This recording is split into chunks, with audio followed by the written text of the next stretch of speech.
Sure. Going live. I can't actually update the show notes. That's so. okay. Okay. Where are we going? Where are we going live? We are live. Hi, YouTube. Okay. Hello, YouTube. Hello, everyone. I am Nuckles87, and I am this month's host for Sonic Talk. With me today is GX, the Kid Nerd, or I forget what your other name is. Are you just hosting GX. this week because Sage is Knights themed this year? No, I'm not. Like, I'm hosting because I feel like I don't know, my brain is in the right headspace. And okay, so yeah, Chris GX, Hi. he's here, and so is Shigs. Hello, say hi, Shigs. I'm the president of the Mr. Seven fan club.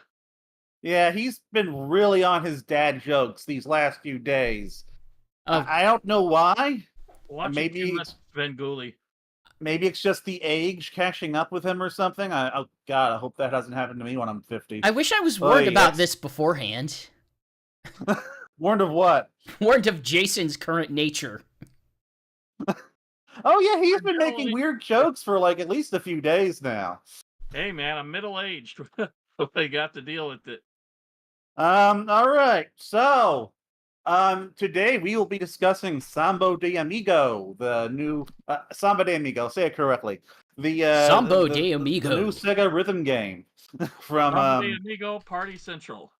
Yes, Party Central, which was released for the Switch, the Apple Arcade, and the Oculus Meta Quest thing, and also. Oh, we're just discussing lots of Sonic news. Naturally, we're discussing Sage, which just wrapped up a couple days ago, and maybe if we have the time, we'll be talking about that live action One Piece thing. So, all right. So, the only person here who's actually really playing Samba de Amigo is Shigs. So you're going to be leading this because I've only played the demo. I have not had the time to play Samba de Amigo Party Central, even though I was really looking forward to it. But from what I played of the demo, it is much more friendly to people like me versus the older games. Versus the Wii version, which is not friendly versus to anybody. The Dreamcast version, which I have. And I have the motion controllers for, and I cannot play that game. I suck. It's definitely more generous than the original Wii version. I still wouldn't put it as super accurate as the Dreamcast version, but it does its best to remedy that. I mean, it gives you some even if you aim bad, you'll usually hit the mark regardless. That said, the biggest difference between this one and the original, besides extra modes like there's Samba streaming mission games where you're pretending like you're a streamer and you're getting all these extra hits to you know what I'd like to do? I would like to break down the core gameplay that I played from the demo, just so that everyone has an idea of what kind of game this is. I want to hear about Amigo's TikTok. When are we going to hear about that? All right, so the song is in it. Oh God, it is, isn't it? Now I'm the dad joke. Yeah.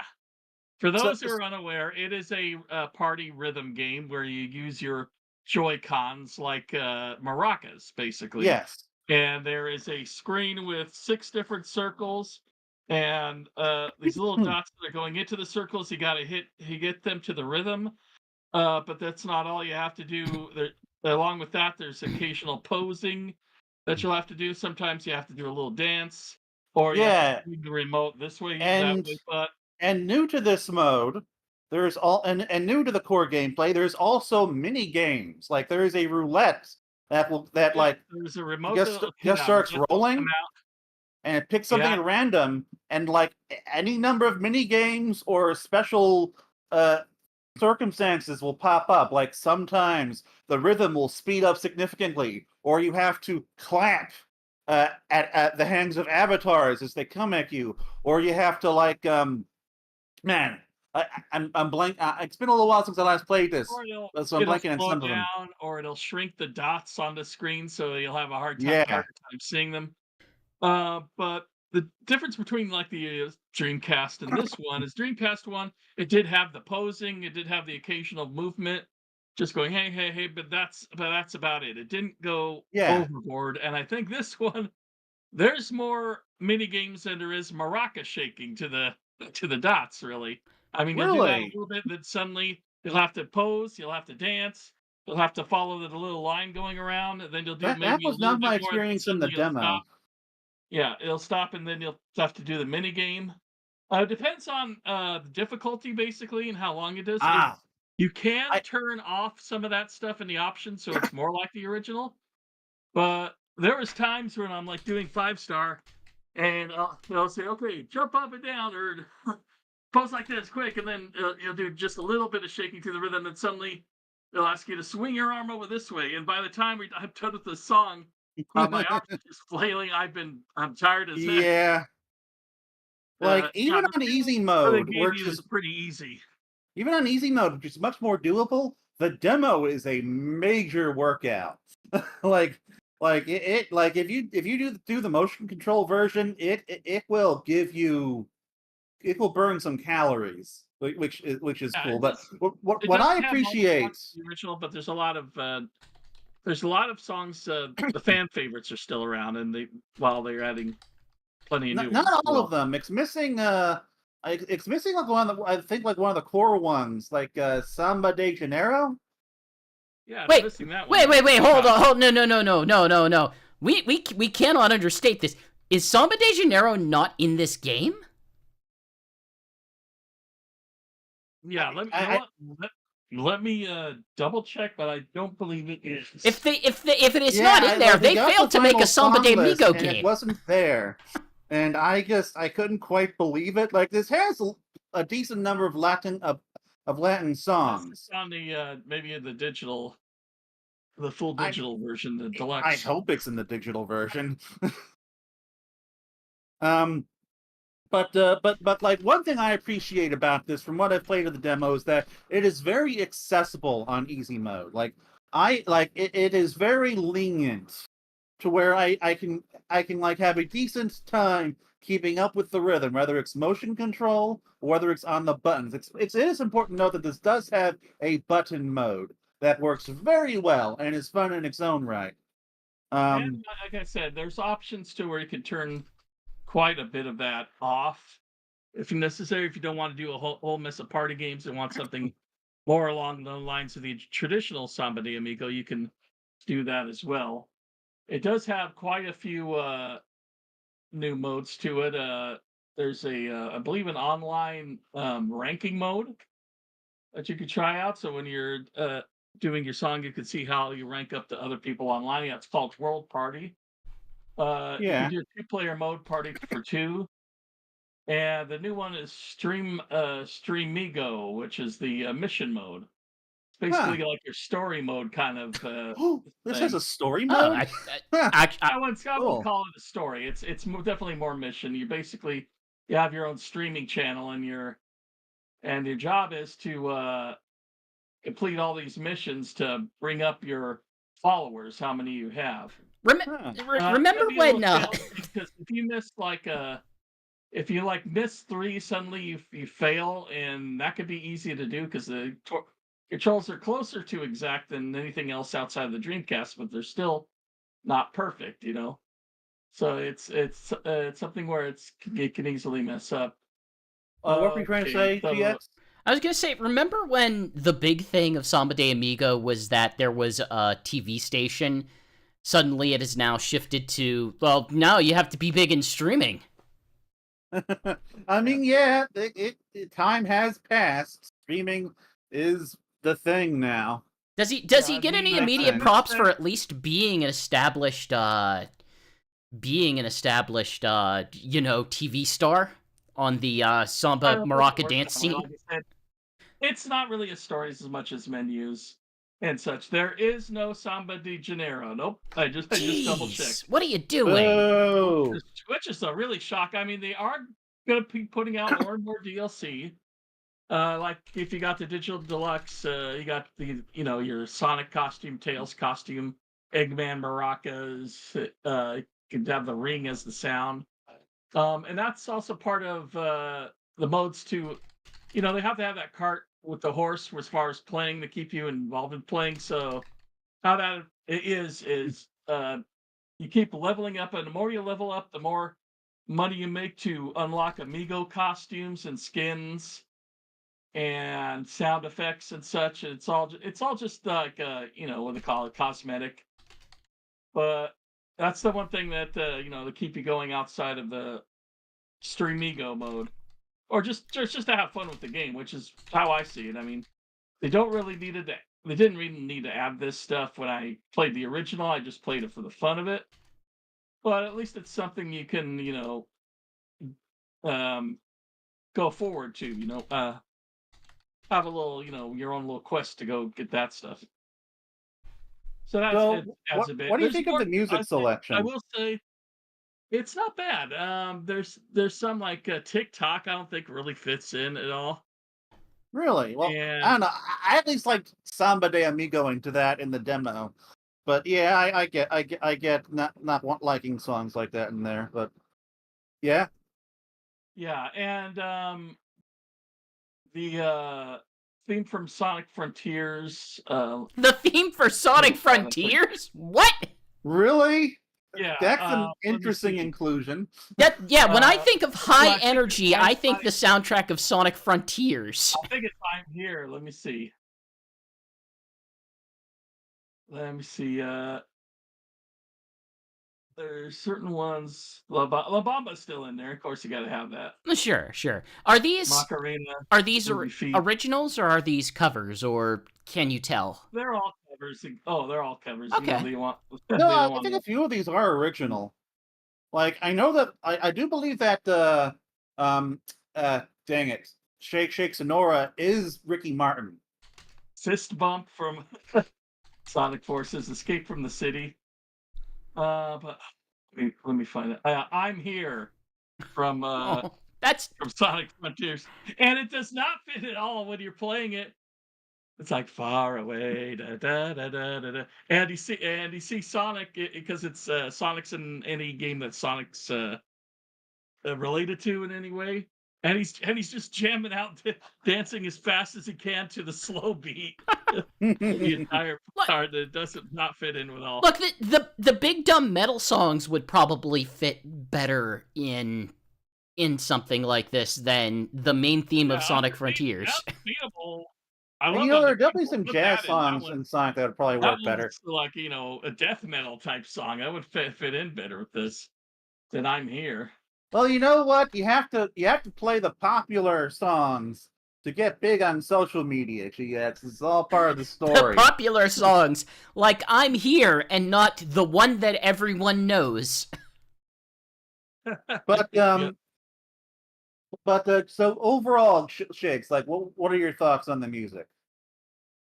It's not a bad selection. It's not the best selection, but I'd say it's second to the version 2000 from Dreamcast. I put it behind that, but it's a big song selection, and like I said, it's going to keep growing.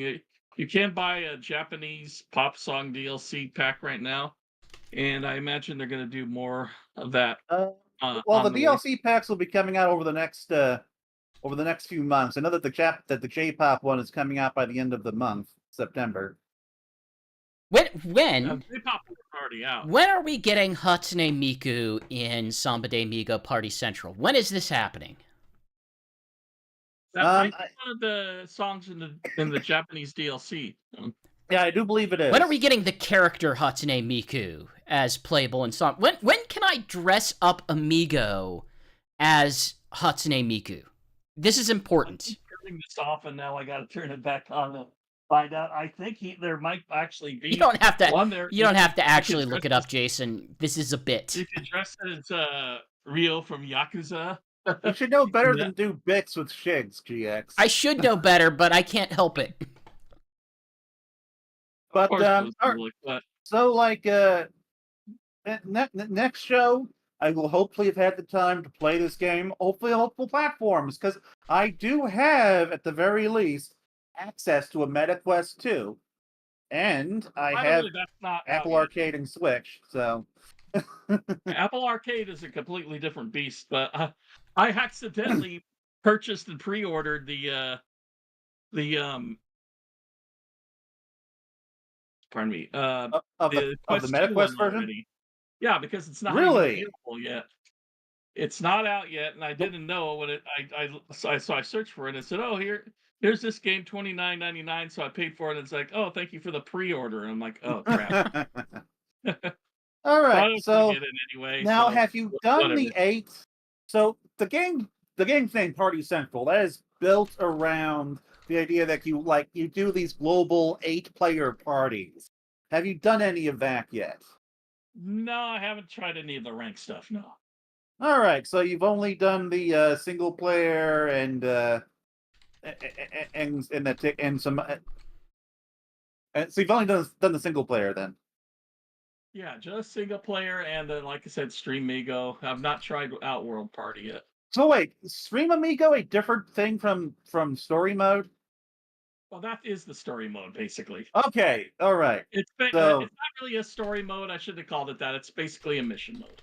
yeah, I know, but like at the very least, I know that the Apple Arcade version has some kind of actual plot. So I assume Oh, that okay, yeah, this this does one not. does too. Huh. Wow. So the Apple Arcade actually has a feature that the Switch version doesn't have. That's interesting. All right. Well, I don't have much else much else to say about the demo. I thought the motion controls worked well enough. Definitely, I had an I mean, easier time with them than the Switch than the this one Dreamcast is the one you version. can actually play sitting down because it's hitting the right angles is not only whether you have your arms raised or to the side or Yeah. down. You can also just tilt them down, tilt them to the side, tilt them Like up the game encourages to you to basically like encourage it. keep the maracas like right in front of your body and just move your wrists. I noticed. Like that's basically how it wants you to play. Like I said, you could do it sitting down or you could do it standing up. Yeah. But I try to do the full, range because that's how I like to play the game. I had way more trouble with the motion controls when I tried that. It's like, I don't know, like the game has more difficulties measuring your movements when you're doing it wide. Did you notice something like that? A little bit, but then there's some where it takes your movements too easily, like when the arrows come and they go up and down, and Oh, I I'm am like, so oh, happy that those don't give hurry you up. more trouble. Yeah, I hurry up and do that, and it registers every time, even though when I feel like myself that I did not hit that mark, it says okay, good. I'm like, okay, if you say Like so. certainly I think this is at least a good I game from what I've played. Yeah, And it's a fun game, and I think it's a little generous with how it handles. hmm, although I've got to imagine that's more difficult on the higher difficulties, like in terms of the motion control, right? Yeah. Have you tried on the higher difficulties? Yeah, and that's how I start sweating. This is an interesting thing. I should mention, by the way, difficulties. There's the easy, easy, and then normal, and then hard. But in between easy and normal, there's crazy mode.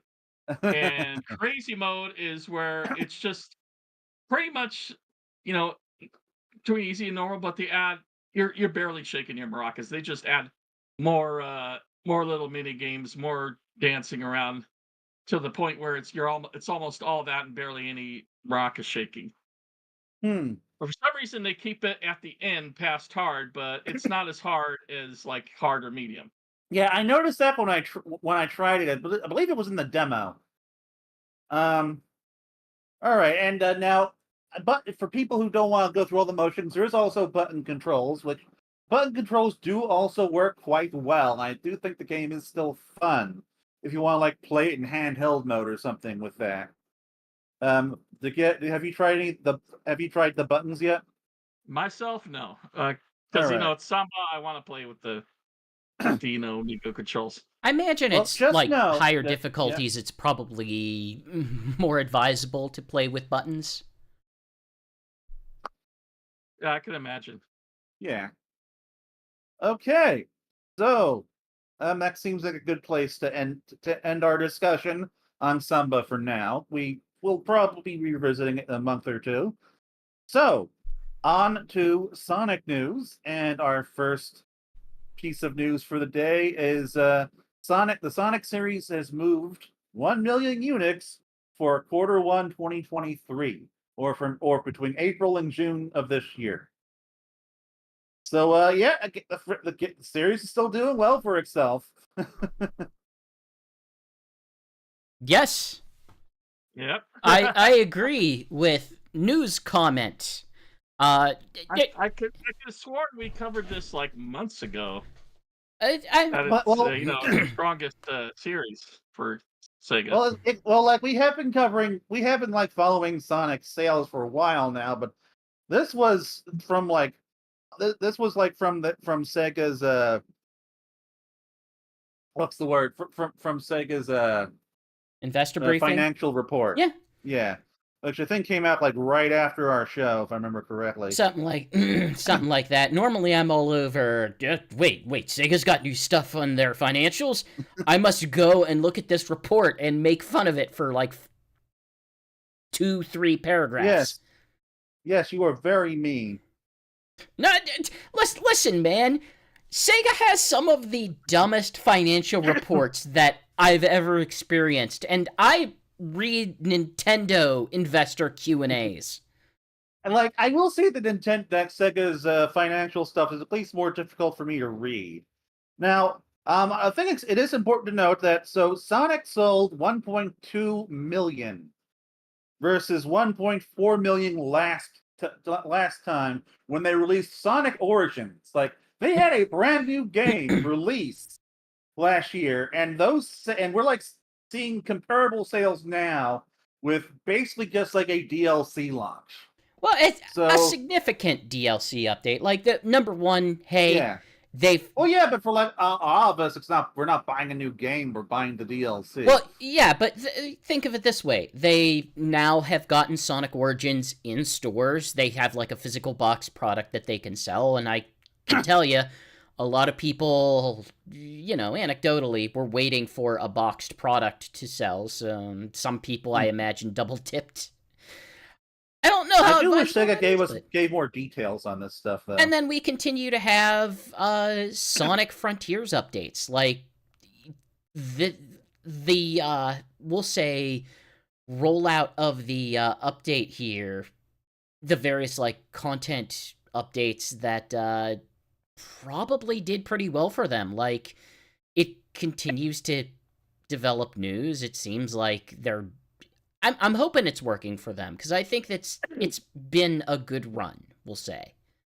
Like, the Sonic franchise is just selling very well right now, and like it's pretty clear. It seems pretty clear to me that it's starting to kind of become an evergreen franchise where it does not necessarily need a big new game release to move copies again. Well, this is like this has been a trend for them. Like, even on off years, Sonic still does pretty consistent numbers. Like, just its back catalog, you figure Sonic Colors Ultimate hit Steam for however you feel about that game, and they still maintain the everything that they made prior to the last 5 years. Sonic Mania still sells like okay numbers for a game as old as it is. I really wish we could get Sega would like release numbers for like how much each individual game has sold. I think all I ever heard about Sonic Mania was that it sold 1 million units, and then that's it. They don't want you to know, because Sonic Team doesn't want to make 16-bit games or whatever it is. So, in addition to that news dropping, we also had the new Sonic Lego sets have hit, which I'm sure you two have been very excited for. All with you being Lego nerds and all. I've already put up 2 of the 3 sets. I just haven't had time for the big one of the loop de loop. I was going to return it, then I changed my mind, I and I just got to find the time for it. I purchased all of them, and I have built none of them. Unfortunately, I have.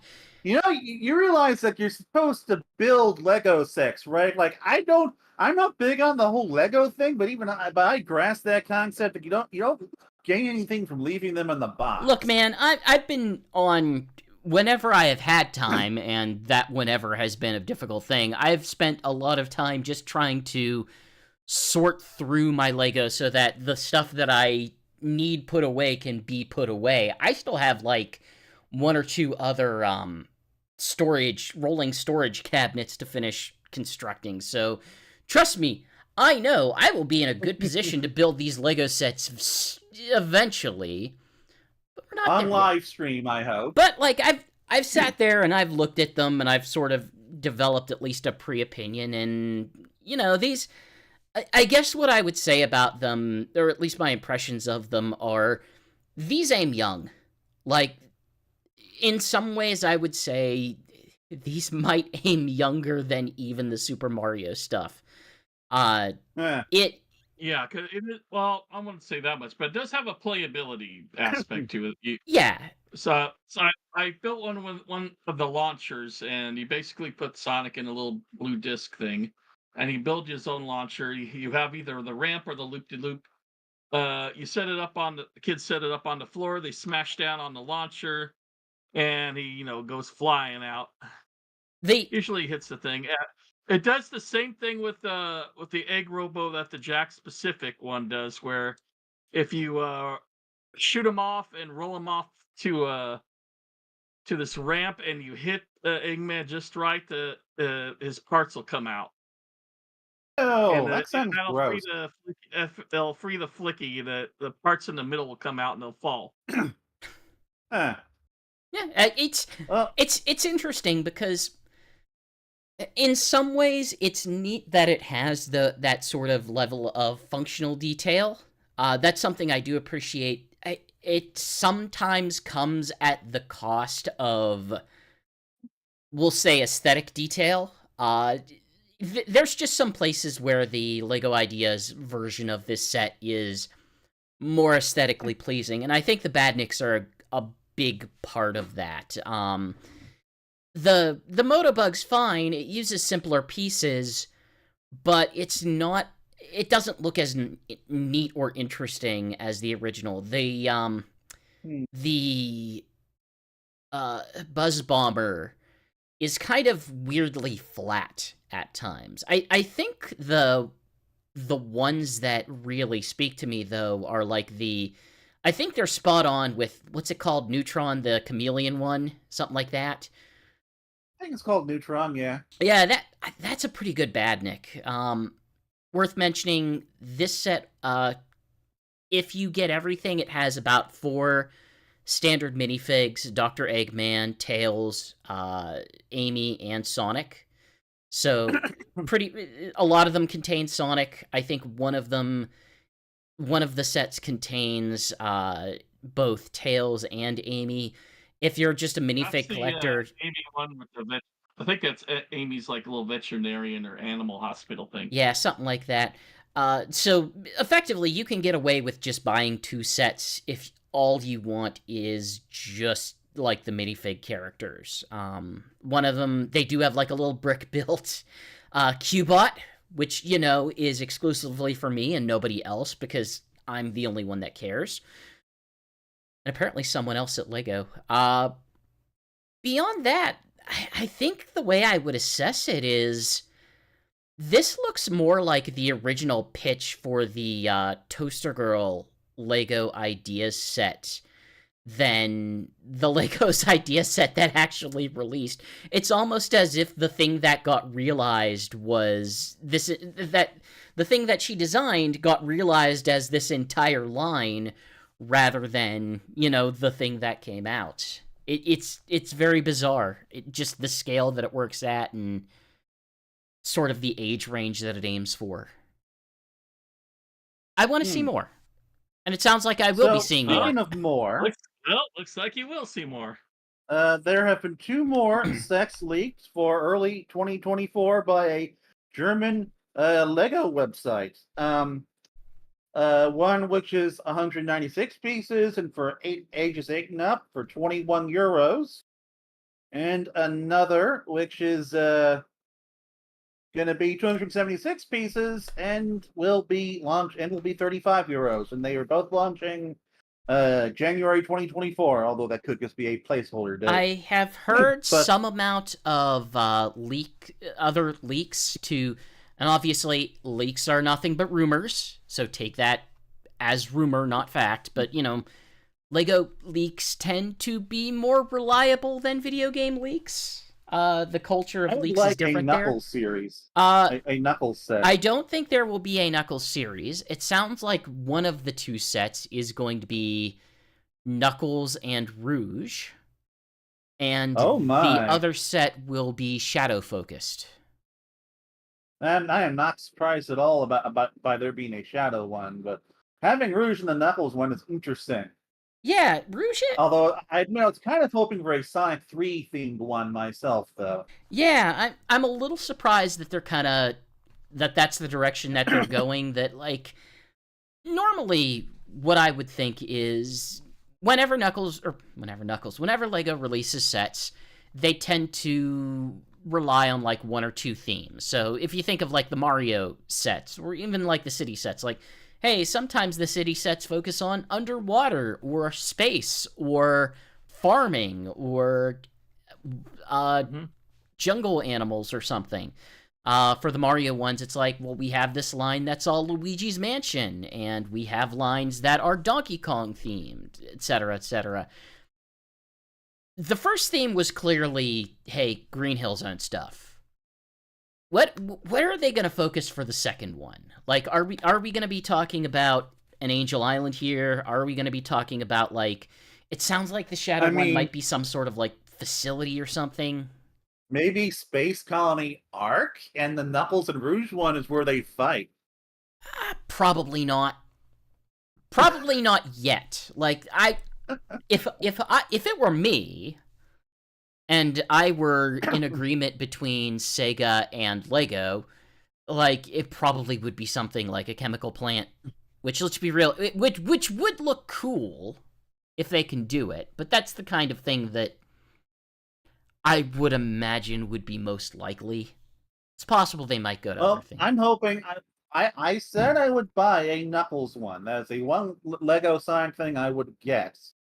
And I would like it for it to be Angel Island. Specifically, I would like it to be the Master Emerald Shrine if we can't get a Sonic 3 centered thing. I don't know if that's going to be that, but, you know, have faith, I suppose.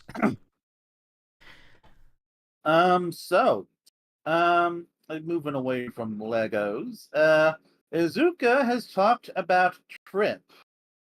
Gave us some more details on her, and he said that she will be a unconventional Sonic antagonist you can empathize with. And I can hear the Sonic and the Black Knight fans seething right now, all 2 of them. That's what their villain can do. I'm kidding mostly. I don't think they care. But regardless, who's empathizing? No. Clarify here. Who is empathizing with Merlina?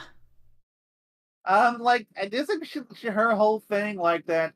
You know, she's trying to save her kingdom, like, no, she's just going about it in a very villainous way. Isn't that something you can empathize with? What is she saving the kingdom from? I don't remember this part. The end, like, basically, you know, Camelot is doomed to be destroyed, and she's trying, and the game's about her trying to prevent that fate. I don't remember any of this. I think it's sympathetic. Haven't you played this game? I have played this game. Maybe I just have. Maybe I have blocked it out of my memory. She created the Black Knight herself because she wanted an illusion that the Knights of Camelot were still going on and everything to keep the story going. But they have to come to the whole thing was about, like, accept death. It seemed like. I mean, lesson of the game. When was the part? In any case, When was the That's part the where they end taunted the French and then fired cows at them? that remember was that in the part. DLC. Dang. Sonic and the Right. Sonic and the Holy Grail. Yeah, there we go. It was really weird. They had like lots of Christian imagery in that. Giant foot. Anyway, but yeah, so it sounds like Trip is going to be a more complicated character than some of Sonic's other villains, aside from, I guess, I don't know, Shadow and Knuckles. Like, but this sounds like a character that basically, you're gonna be friends with by the end of the game. Maybe she'll be playable. I don't know. To me, it sounds like a slight overselling of how much story is actually. I'm not convinced there's going to be enough story in it, to be honest. Yeah, like I'm not expecting much. It's a classic style, so I'm not expecting there's not going to be any dialogue or anything. Everything's going to be done through like pantomime and such. Yeah. I'm going to empathize with this lizard woman in armor or something who I have seen nothing about so far. They haven't convinced me that there's going to be meaningful story in this. So then telling me, oh, you're going to emphasize well, then tell me what is actually going on with this story that I'm going to feel empathy for. So Trip is a sun gazer lizard, which surprised me because I thought she was a raccoon. But apparently, she's got it's a spiky, scaly tail that she has, not like a stylized furry one. Sure enough, that's what their tails sort of look like. Yeah, I looked them up. It's like, oh, yeah, I see it now. They really do just have tails like that. So he said, we don't just want to have a new character with no background. That's just going to boop. That's just going to boop pop in the world. We really want to show a character with some kind of unique characteristics, some character background, some storytelling elements. We're going to make the character unique and stand out, and be a character that people can kind of relate to and empathize with, and enjoy as a character in the world, not just because they're there, but because they mean something to the world. So I don't know, so Trip seemed lost and even helpless, and and I remember hearing about this, the player actually has to help her at some point, and I think Amy has to help her through a stage, if I remember correctly. We sort of know through weird weird stuff where Amy's going to get some sort of exclusive stage. That was accidentally revealed whenever someone, I guess, crashed the game in a demo, and it booted to stage select. Pardon, I am bemused by that fact. But yeah, I am guessing that I guess there'll be something akin to a story there, but it also seems like they are talking up this character to a degree that most actual standard Sonic characters don't even have that level of being able to say, oh yeah, we're gonna get where this character comes from. I mean, I'm gonna have two hot takes right here. She's going to be better than Infinite, and Sonic fans are going to latch on her. Anything is better than Infinite. Sage is better than Infinite. Really Sage sucks. Hey, Sage has her moments. She's just very, very underdeveloped. Bye, listeners. I'm glad. Sorry to offend you. I don't think she's very good. The Game Informer author said that my takeaway from the initial encounter isn't that Trip is some evil character bent on destroying our heroes, but rather that there is some complexity behind her eventual turn to intimidating villain. All they really said about her so far was she's just the guide that's guiding Knack and Eggman around. Okay? And she's also very clumsy, hence the name Trip. Yeah, it's... I don't know. Continuing on this classic Sonic trip. Oh, okay, I didn't actually... Yeah, please take me on a Sonic trip. Regardless, classic Shadow is still not going to be a thing. Which, we've got... It's like a zoo that gets asked this every few months. Come on, it's a completely different... Which is exactly what they tell you if they're trying to Personally- hide classic Shadow in the game. Personally, what I want them to do is I want them to do some really weird time travel game where like Silver goes back in time and like there's like some time travel shenanigans and like we get they're all just in classic designs for some inexplicable reason. Oh, it just pisses off all the world. Alex, I can think of 3 distinct Sonic games that I would describe as weird time travel games already. Yeah, but this one will be like, it'll have like Silver in it, and he'll be classic Silver, and he'll take Shadow, and we'll have classic Shadow.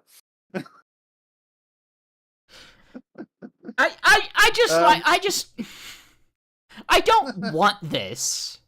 I don't want this either. I don't want this. I would love to see classic versions of modern characters. Just a character that's way too overloved by the franchise, and I don't see it. I don't see why. All he is an itchy Sonic. I can explain it. Who's overloved?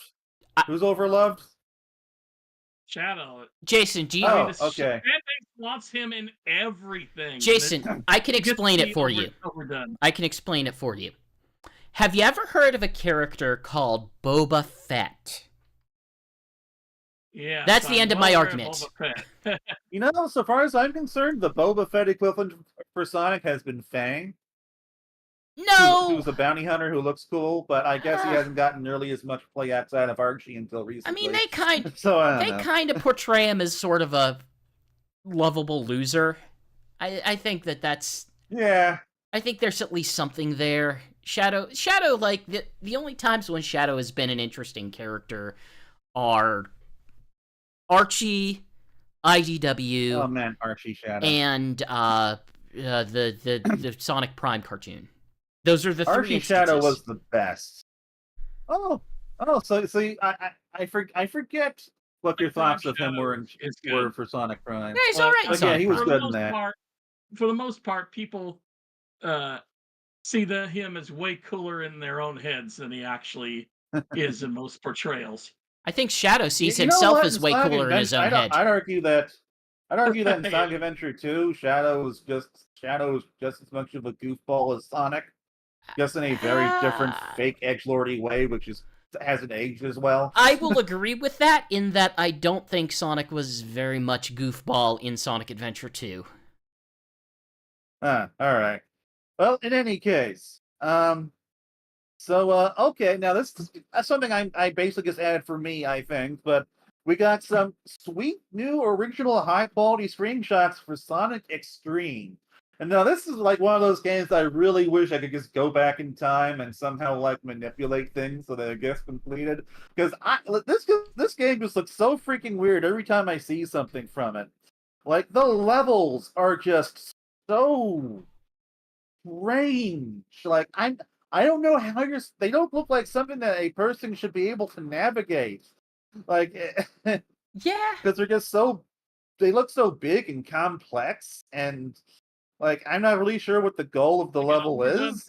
Bug, But that just makes me want to try it out to see what they were going for. I mean, obviously there's the issue of like Yuji Naka being the drama queen and sort of Japan trying like it always sounded like efforts from Japan was stymieing the ability for this game to get done for one reason or another. Sega corporate backstabbing, as was the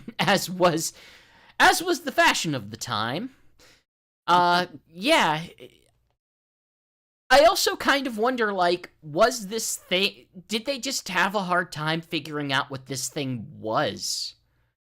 Like, yeah, like if you like read into Sonic Extreme's development, it's pretty clear that they didn't quite know what they were going to do, like what a 3D Sonic game was going to be. Because at one point they had like 3 different projects going at the same time, going at this from like 3 different angles. And like this one, the fisheye lens one, was the one that seems to have gotten the furthest along. And like the one thing I will say about this is that it at least looks cool. Like I like the visual look of everything in these screenshots. I think this is visually appealing. even if I'm not sure how this was ever supposed to play. I mean, that concept might come up a little bit later when we talk about Sage projects. Yeah, a little bit.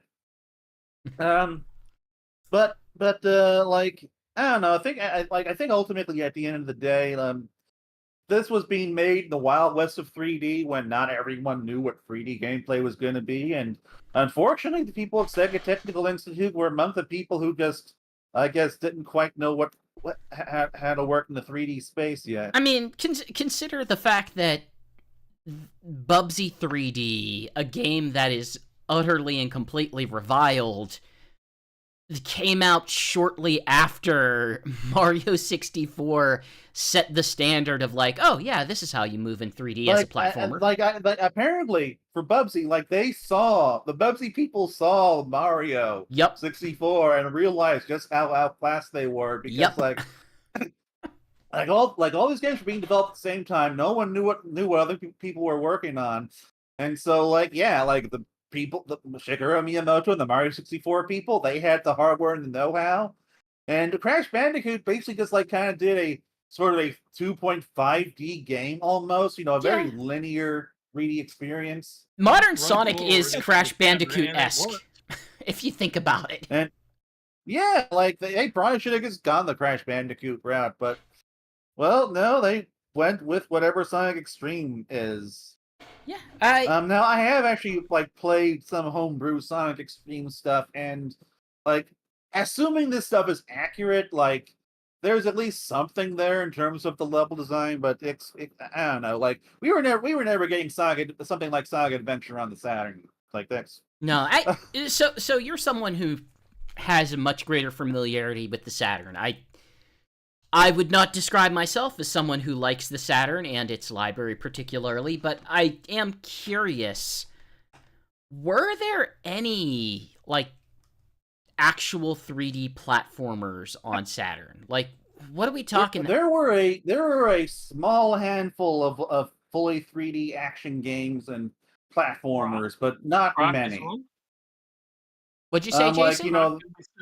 Croc can be considered one. Oh, no.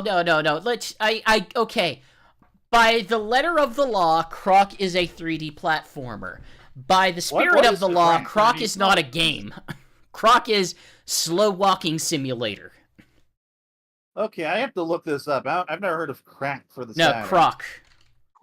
Oh, Croc. CROC. I mean, yeah, Croc is one. Yeah, like that was like a game that was originally got pitched to Nintendo as a 3D Yoshi game. Oh, that's certainly one I'd count. One really good. Bug tries to be a 3D platformer, but it's not really. It's just left, right, Bug. up and down. That's right. Bug exists. And there's also the Japanese exclusive Nintenman Maru, which is a fully 3D platformer that progressively. Oh, sorry. Oh yeah, I bet that was loud. It was loud and Tomb Raider count? Yeah. Sorry, my mic fell. Oh, good. Okay. Anyway. Tomb Raider count? So Nintenman Maru is like you play a ninja penguin and you go through progressively larger 3D stages. Jason is asking if we should count Tomb Raider. Oh, I mean, yeah, I would at least count it loosely. And yeah, that was a 3D platformy type game that was originally developed for the Saturn. But weirdly, like, nothing came from Sega. It doesn't seem like. Just Bug. Oh, that's true. Sega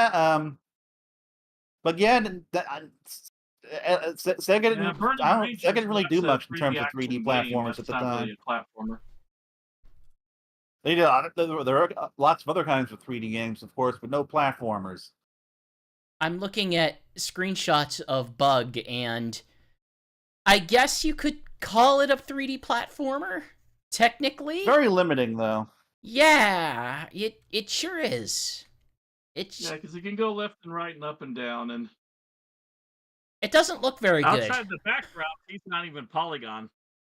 He's 2D in that, Donkey Kong Country. Oh yeah, but that's also true with Sonic Extreme. I still think that these screenshots look pretty good. Okay, so if we call Sonic Extreme a 3D platformer game, then Bug is definitely a 3D platformer game.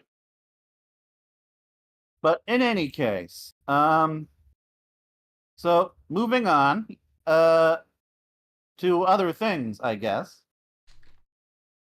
So Sonic and Friends finally got revealed, and it's a TikTok animated Sonic series for preschoolers, I guess.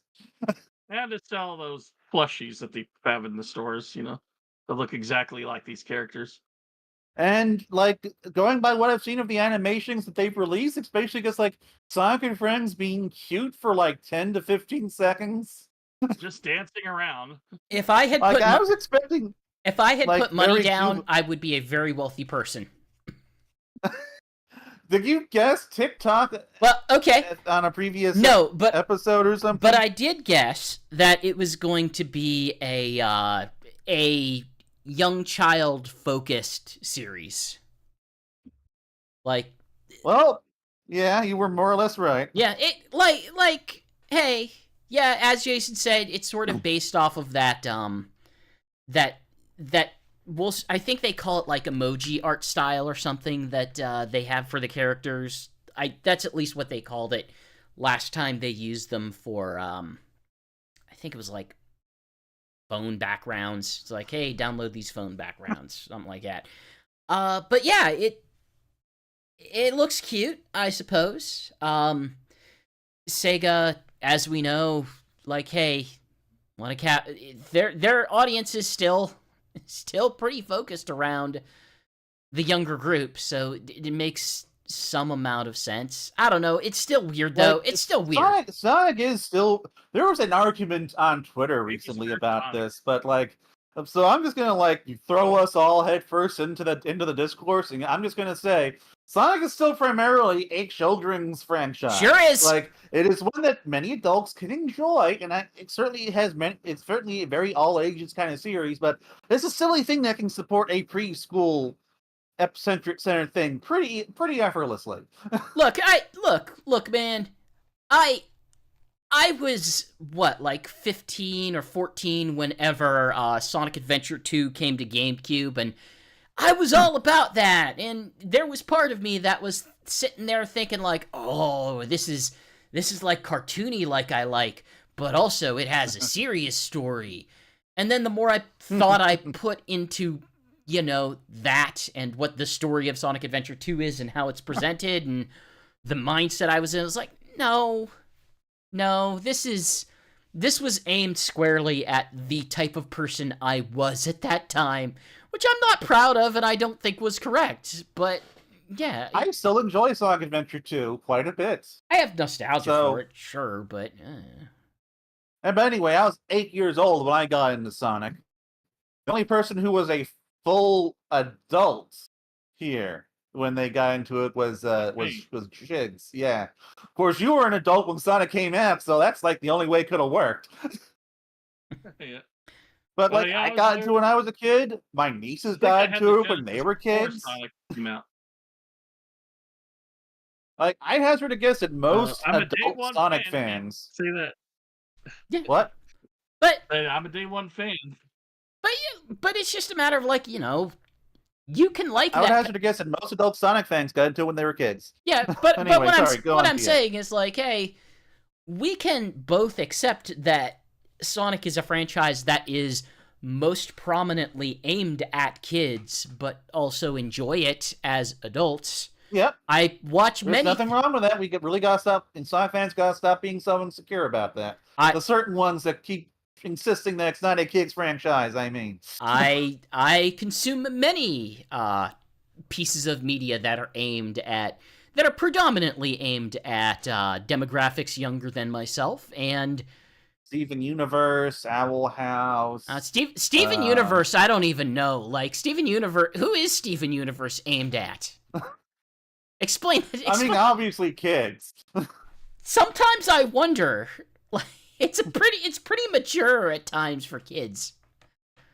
I mean, I'll occasionally watch a recommended episode of Bluey. Sonic had a game where Shadow mercilessly guns down aliens Sonic kills Eggman repeatedly. I still say that this is a kids. But Sonic never had a game about learning how to emotionally cope with two friends who you believed should be together that have simply drifted apart.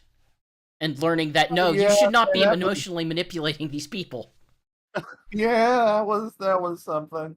Steven Universe Future, I really enjoyed the places that went. Anyhow. Anyway. Topic, but I am looking at some video of Ninpin Manmaru, and yeah, that's like Croc. That's a full 3D platformer that never came over here. It looks cute. I'm surprised it never made it over here. So now that I have emblazoned Bug onto the background of the stream right now, please tell us about Fast Friends Forever. All right, so Sega has launched a new. Ended up being cooler than I thought. A new Sonic campaign, a new Sonic marketing campaign called Fast Friends Forever, which, as near as I can tell, is just like supposed to be a thing about like supporting like, you know, friendship and stuff, and like okay, you know what? Actually, I don't even remember Sega spiel anymore. So okay, I think I can probably explain.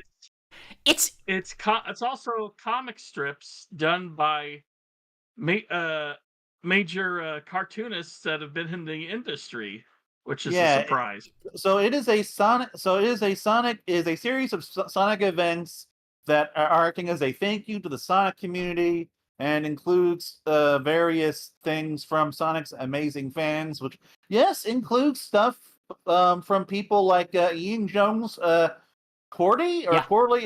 You know, the guy who, ironically enough, worked on Steven Universe and also did OKKO. He did a comic. The creator of Johnny Bravo, he did a comic. Like the Terminal Montage guy, he did a comic. Like they're getting a lot of interesting people to do the comics for this. In addition to that, Sega has also teamed up with an ice cream company called Oddfellows, which is producing Sonic friend-themed ice cream flavors.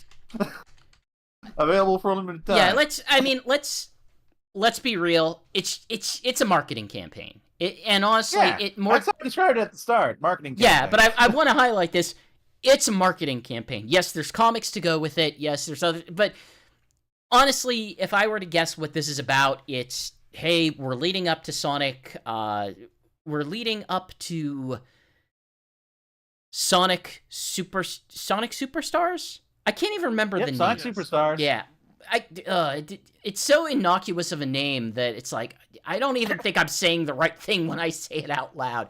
And hey, we want to cement the Sonic, Tails, Knuckles, Amy dynamic, which is largely what all of this stuff has kind of focused on. Like, between how they focused on things in Sonic Frontiers, how sort of the semi-small cast that they've limited it down to in Sonic Prime. I think the dynamic that they're really setting out here is going to be something that they're emphasizing going forward. Yeah, they are basically setting up Sonic, Tails, Knuckles, and Amy being like the core cast of the franchise. Yeah, I mean, saying it seems like they're setting up that we're no longer just this is a Sonic only thing. You know, it's just Sonic. Now it's Sonic with his friends. We got Sonic Origins, which is of course everybody, including Amy. We got the DLC coming out for Sonic Frontiers, with where Tails and Amy and the others I think are playable. Then we got Sonic Superstars, and I think that might be something they're kind of pushing from here on out, maybe. And the comics we've gotten so far have been charming. You know, the one from Ian Jones Cordy. It's a fun little thing between Sonic and Tails. The one from Terminal Montage. That one was funny. Like, Sonic is showing Tails how to defeat Eggman, and then Silver picks Eggman back up, sticks him back in his Eggmobile, and then Tails gets to practice on it. It's just funny. So like just some marketing campaigns. They're doing some neat stuff. Apparently the second season of Tails Tube will also be a part of it. So moving on, Sega's acquisition of Rovio has been made official. It got through all of the regulatory stuff. The Rovio shareholders accepted the deal, and Sega officially made Rovio a part of their company last One month. step So, closer to my Angry Flickies game. so Angry Birds is now. So the Angry Birds movies are now Sega movies. It means they're now canon. It means that we can now do a Angry Birds Sonic movie crossover. Or Slingshot, technically. So in the midst of all this Sonic Superstar stuff, we also had a bunch of stuff released for Sonic Mania's anniversary. T-Lopes released some cut music that was made for the game, including a jingle that was like based off of I think the Sonic Mania opening theme. Like it's kind of a remix of that, and a very good, but maybe not necessarily good for credits, musical number for the Sonic Mania's credits. Very nice listen. I do recommend it. Which is why we're talking about it now, and not playing it. I think. I mean, like that's not really what we do, right? They probably just it's like 3 minutes long. The original ending stage jingle, for nostalgia purposes, because as I've always said, nostalgia sells, and that's probably what they decided. It certainly makes sense. Nostalgia sells, like Sonic Mania. But so we also, from Christian Whitehead, we also got the original edition of Sonic Mania's storyline, which originally was not going to involve the Sonic Force's Phantom Ruby. And let's see. So let's see. Keep it moving. Honestly, I think that's all I have to say. There we go. Wasn't getting involved in the Phantom Ruby. We got Sega Sonic Superstars something. Well, we got Sonic Superstars. Yeah. So Superstars music. So the Superstars news. So we got like a whole bunch of information from Game Informer. Really, like too much information from Game Informer. They basically talked about half the game, all the emeralds. We probably could have made a podcast out of this. But I was about to say that exactly. We should have made a podcast just for this alone. But we were busy last month.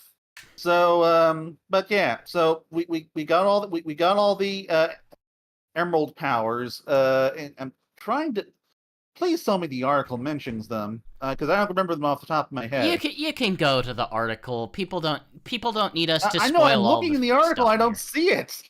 It's fine. We don't need to talk about what all are.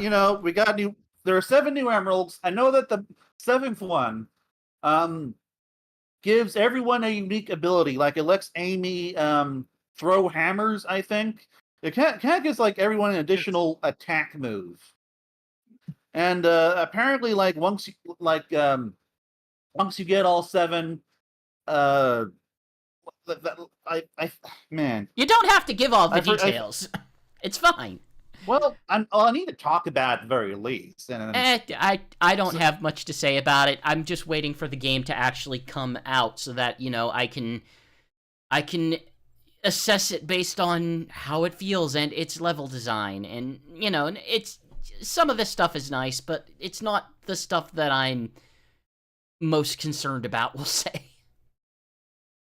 But we got a look at a bunch of new stages, including Lagoon City, which is like this water level that's 50% not in the water, which is something I always appreciate, because for me, water is annoying enough in Sonic that it really should just be a punishment for messing up platforming.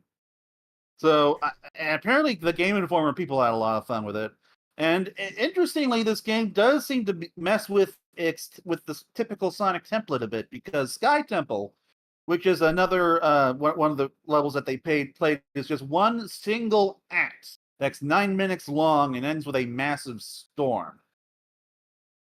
And we also got our first reveal of Pinball Carnival, which we also have music for that now. And like it sounds like your typical Sonic Pinball stage for the first half, but then for the second half, like it seems like a common theme for this is going to be that they are going to be changing the level drastically for the second act. So in this case, you lose power in Pinball Carnival and it gets all spooky and bats start flying around. The Bagniks start wearing ghost costumes. Definitely does So- sound better than what I was initially hearing through my headphones when I played this game back in June. Huh. So, like I said, it could be that music was a placeholder at the time, because the music I've heard now does sound quite a bit better. Excellent. And we also got more news for Sonic Superstars out of Gamecom. It made me watch an hour of Jeff Keighley's latest spiel.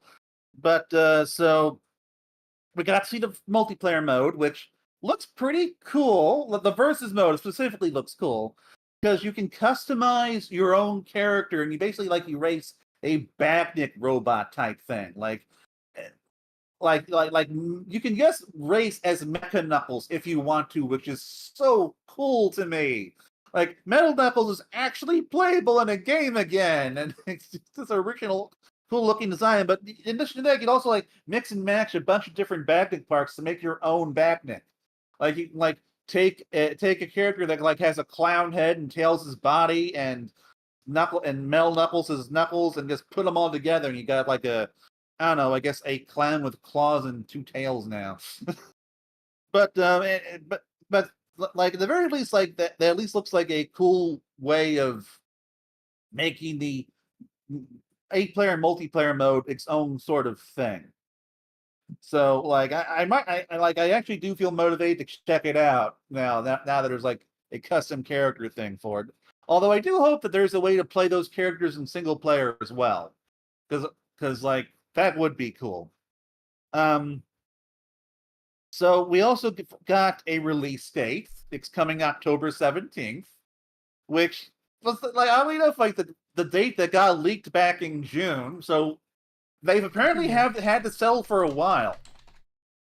Now, what I assumed was going to happen was that they realized, oh, hey, Mario's coming on October 17th. Let's on October 20th. Let's move the date around. But no, they just didn't. I guess weren't ready to announce it back in June for some reason. But we also got a look at the digital deluxe version. Are you guys still there? I'm here. Yep, we're still here. Am I just carrying this whole thing too effortlessly or something? The digital deluxe thing is what got me to cancel my original pre-order at GameStop. Because it comes with Mecha Sonic and Rabbit Sonic, which is so cool. It comes with Sonic's old Rabbit design. Cool. Yeah, and it's going to have its own unique animations too, which really does kind of tell you what these skins might be capable of. You could conceivably kind of make original characters through this, or not original characters, but maybe you can play as Mighty through a Sonic skin or something, Well, I have a feeling a lot of the unlockables will be skins in this game for replayability and such. I would be perfectly happy with that. If Sega wants to use that to let me play some cool skins from Sonic's past, or I don't know, Mighty Sonic, Mighty or Ray or whatever, I'm okay with any of that. You just make all of the characters be oh, it's the modern version of this one that they're now dressed as. Like Sonic, you can dress classic Sonic as modern Sonic. And classic Sonic as Shadow. What? Okay, if you dress classic Sonic as modern Sonic, what changes? Because you're not changing his eyes. Because if you think of how they change it in classic, what about him would change? Is it that his spikes would be slightly redesigned to annoy very specific people? Is that what changes? He's taller.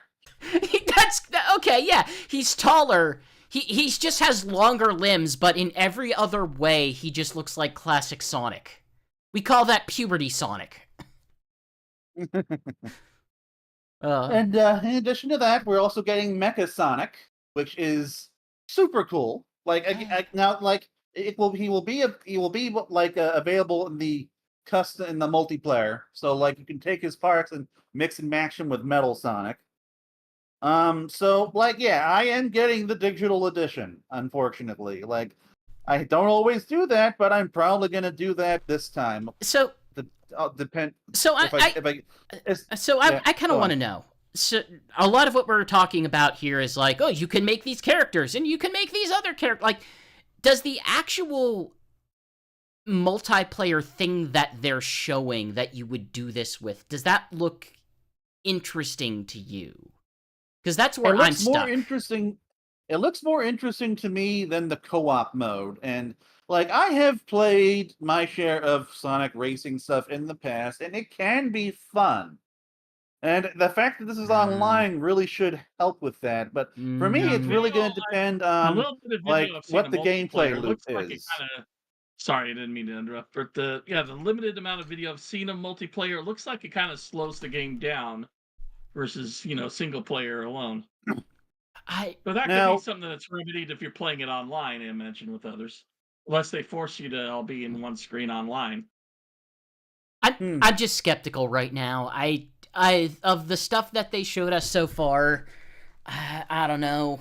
To me, the appeal is more along the lines of the new Super Mario Brothers. We have all 4 characters playing together like that, and not so much the odd online mode, which is cordoned off from the standard with the standard multiplayer. I don't know. I need to see something that's going to convince me, and them giving me a skin for Mecha Sonic is in it that it's not there yet. Like, they gotta show me something real here. Well, I don't know. For me, what I'm more worried about is the multiplayer, is the co-op multiplayer.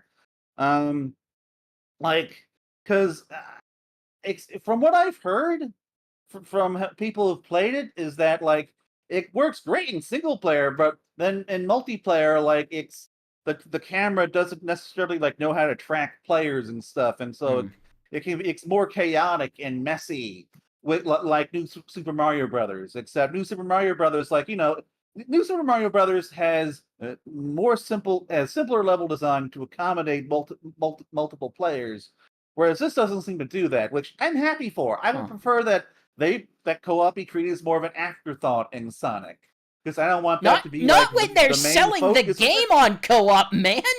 That's what they're selling it as, like play up to 4 friends. Like they took a while to show us 4 friends, but they're saying play all these characters. Like, so this is what my boss the last 4 2D Mario Brothers games, and I rarely ever played it with more than one person. So I did want to quote what Sven had to say in his preview. Superstars tries to fix this. So now multiplayer modes in Sonic games have been extremely hit and miss, especially co-op modes. Where Sonic will often outrun Tails, and you know how Tails like falls off the screen. In those old games, Superstars tries to fix this by taking the new Super Mario Brothers Wii approach and designing the game so that it attracts all players.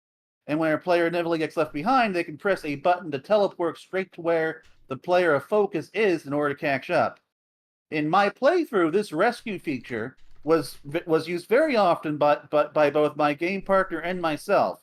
We both found it quite fun and funny that we kept losing each other, but I suspect that Sega will want to spend more time on the game's player tracking algorithm to make sure there is a consistency in which the player ultimately tracks and why. It was sometimes difficult to understand why one of us was being picked as the focus character when the other ran too far forward or up and down. So yeah, like it does kind of sound like this might be a bit of a pain.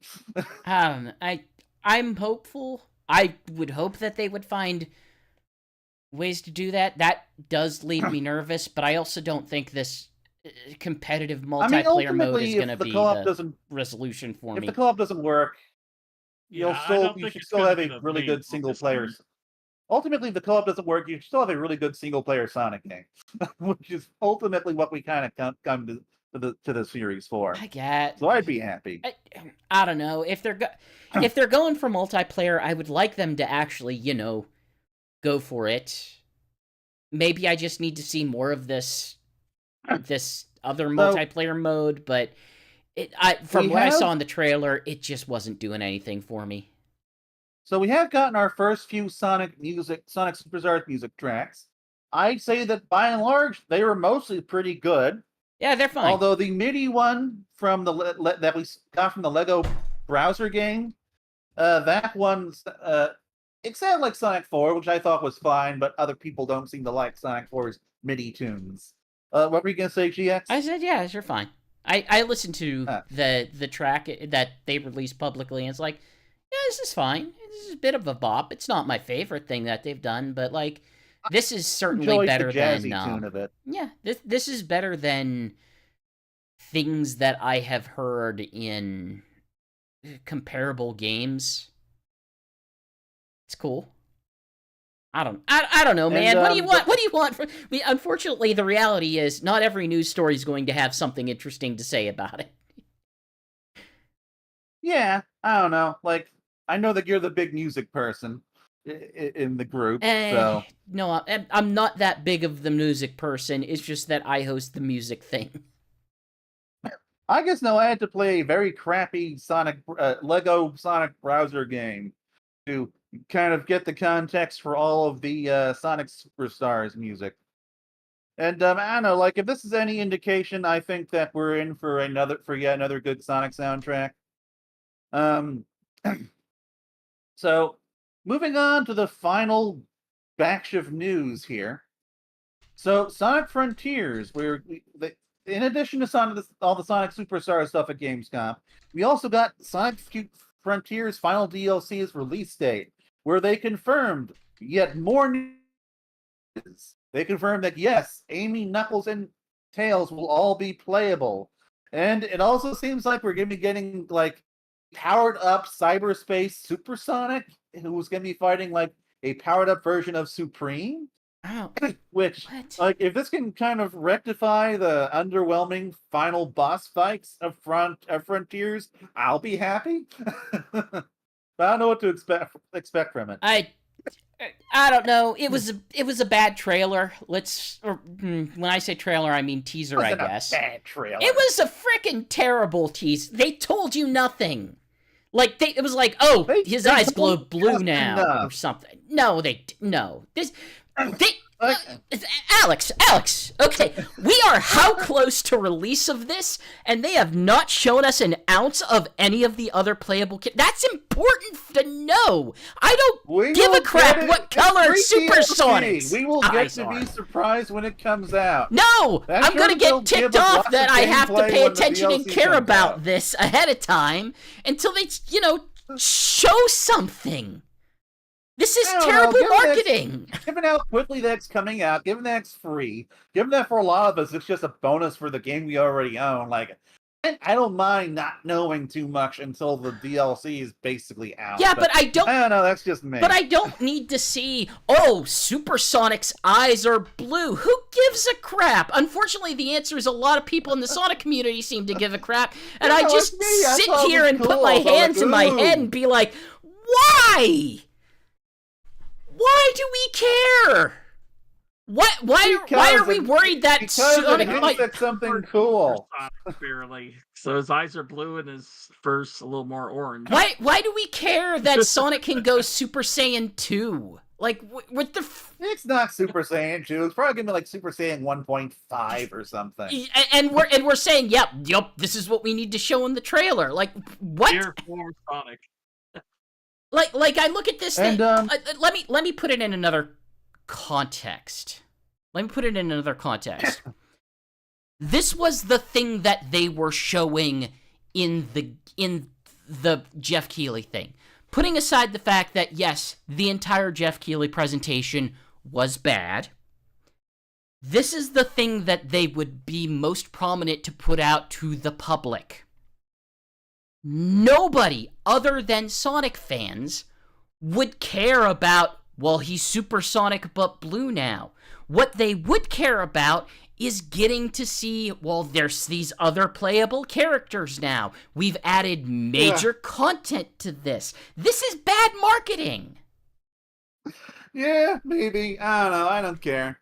For me, as a Sonic fan, I was excited. That's all that matters to me. There was nothing there to be excited about.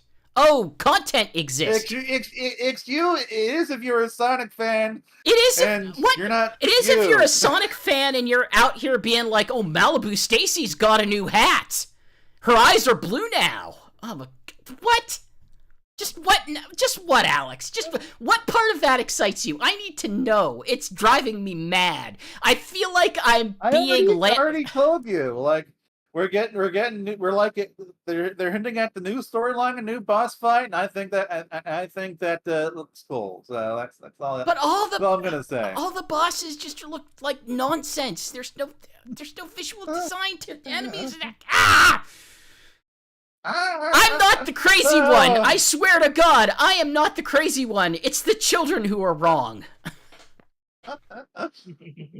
Okay, so because Sonic Superstars comes out literally a day after it was supposed to start, Sonic Hacking Contest thankfully got delayed, which makes me very happy because I have been nervously looking like between Sonic Superstars and Sonic Hacking Contest for like a month.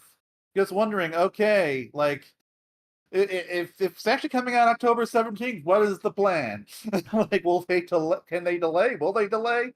But now it is starting on the 23rd, and it's going to run a week from there.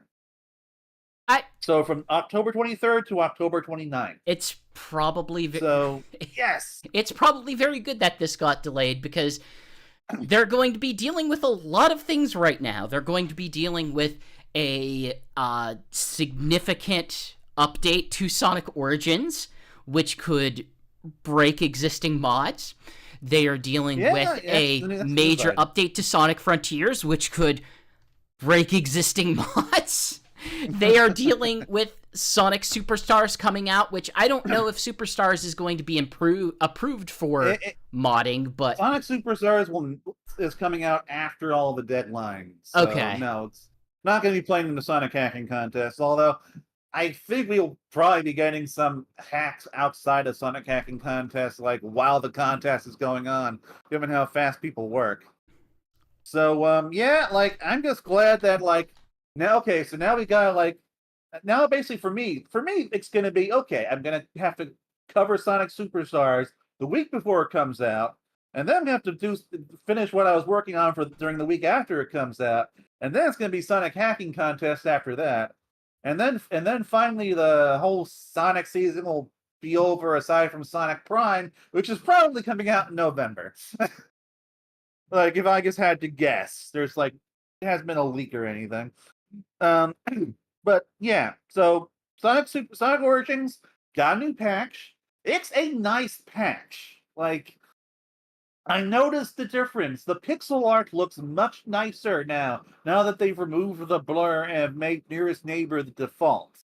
And I actually finally bought the Sonic Origins Plus DLC on my Switch because the Game Gear games sound better now, and they take up more of the screen, so the whole presentation is just much nicer and much more playable. So, like, yeah. So, like, finally, like, I really do appreciate these new changes. Like, I could live without them. I could live without, like, the Nearest Neighbor stuff, but the Game Gear stuff was enough for me to finally, like, just get the DLC on Switch. Do you guys actually try out the new patch? Thank God they fixed that Game Gear DLC, because that was a mess with the sound. It was genuinely. So I'm really happy for that. Yeah, but I haven't really messed around with it too much. I have turned it on long enough to explore the options and kind of see the anti-aliasing options to record some Sonic CD footage, but that's kind of been it. Unfortunately, it sounds like they broke some other things as part of this. Oh, what did they break? I didn't hear about that. I am shocked you haven't. One of the benefits of, paying attention to things on the Discord here, but It sounds like they broke Tails in Sonic 1. On. It sounds like something happened that it messed up some of the physics of Tails in Sonic 1, and specifically, if you attempt to take him into Labyrinth Zone, it would give you issues, but there may also be other issues out of there, so we're still in... look, man, this isn't something that you don't catch in testing. Like, number one. Number two,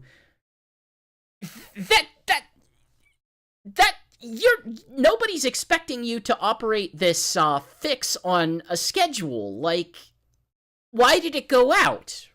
What happened to make this go out before they realized, oh, this breaks, one character in the... Like, what is going on there? We understand, like, hey, I don't know. Sonic Team and Sega have not always had great quality control. Like, I don't know if I could ever point to a time past the Genesis where quality control was meaningful, but this is a bizarre own goal. Well, that is disappointing. Like to the extent where they're already... What he thought it was safe. Yeah, they're already under significant criticism for things that this game is and isn't. It doesn't seem to make a lot of sense to then go and say, like, oh, well, let's pump out a quick fix and, not address this major flaw in it. I don't know. Well, I guess at the very least they have a reason to go back and patch it again. I guess. Although I'm not sure what else I'd want them to fix. Like, on the whole, this still is a pretty bug-free experience for me. And the changes that they have made, like, I do appreciate them. Yeah, like... But, like, aside from this Tails thing, which I never noticed, because, of course, I've never even... I tend to be bad at, like, noticing physics issues, but, like, in addition to that, I guess don't play Tails in Sonic 1. Look, the anti-aliasing is a big deal for me. It was one of the things that, was highlighted as, a pretty big concern in the, Digital Foundry analysis, that effectively it would soften the resolution as you sort of, blow it up to full 1080 screen or larger. Like, I understand everyone's going to have their own preferences, but that's a big thing to miss. Sonic Mania had multiple options like that. Sonic CD 2011 had multiple options like that. It seems like the most bizarre oversight. In fact, to the degree that, if I understand the mod correctly, to fix this on PC, before the patch, obviously, they just took the filter from Sonic Mania and shoved it into Origins. It's like, yep, this is what fixes it. I don't know. 9 times out of 10, I will be in Sonic Origins corner. Like, I think it's still a really good collection. But that 1 out of 10 times, it's like, why did you choose to do this? This is nonsensical. Yeah, I'm the same way. Like, I generally really enjoy Sonic Origins, but but this just seems like a silly thing to miss. So, moving on, IDW has revealed yet another Sonic one-shot. I'm guessing at this point we got these instead of a proper miniseries, because doesn't look like we're getting one of those this year, but we are getting a Sonic Holiday Special, specifically Sonic Winter Jam. Sonic and pals are getting the spirit of the holidays with fun, good, and plenty of snow. Oh, fun, food, and plenty of snow. I must have mistyped that. But when Dr. Eggman's robots start making trouble, the gang find themselves in a real winter jam. I got some. Let's split up, gang. Yeah, it. But I'm behind on my IDW specials. Yeah, you're gonna have to get caught up before our next show. Look, it's hard enough to get caught up on, the stories that actually have plot that matters. Then going into, well, here's the weird side story, I'm a little bit less prioritizing. Well, the one shots I already read the have summer. generally been the funnest stories we've been getting, in my opinion. I already read the summer special, which is definitely a plot that doesn't matter if you want one to Yeah, skip. but it's a fun story. But regardless, It's next cute. show. But like I don't know, I'm looking forward to this. I've been enjoying IDW's one shots, and this sounds like another fun one. I'm wondering who's going to be celebrating Hanukkah in this as the resident Jew in our Sonic talk thingy. Who's going to be putting up the candles? I'm hoping for Knuckles. Listen, man, they already have a weird religion as it is. Like, I don't know, there's like 5 gods. One of them's made out of water, and it's the god of the Chow. Yeah, but no one worships any of There's them. There's like 2 other gods that live in the center of the planet. One of them is Chip. The other one is, I don't know, something big. But Sonic is a franchise that doesn't tend to dive into the holiday stuff very often. Like, we got the requisite holiday special in 1996 with Christmas Blast, and we haven't really gotten much of anything since then. So I don't know. I'm just looking forward to that due to the sheer novelty of nothing else. I'm curious what Sega will allow for a Sonic holiday comic. I need the next. Will it just be them hanging out in the snow, or will it be like some sort of actual celebration? I need the next Tales tube to go into incredible detail on what the religious beliefs are of each Sonic character. That is vital. That is vital knowledge. They need to establish this for the canon. It only makes sense. I just want to know who the Jew is, that's all. Turns out it's Rouge. Blaze sets fire to each one of Silver's quills and blows them out one by one. Hey, you don't blow out Hanukkah candles, Jason. Jesus. No, they last for 7 days and 7 nights. Or however many thousand years he is in the future. So, one final news story, which is one that I am interested in. I'm very annoyed that I haven't gotten a chance to write it up yet, but an old Sega golf MMO starring Sonic got resurrected this week or last week. And so this was a game that was like during the big MMO craze of the mid 2000s. This launched in 2008 and lasted for less than 10 months before it got killed. Yep. And it was a game where you like make your own golfer. It has lots of Sega references and the character creation and stuff. And Sonic is a major character in it.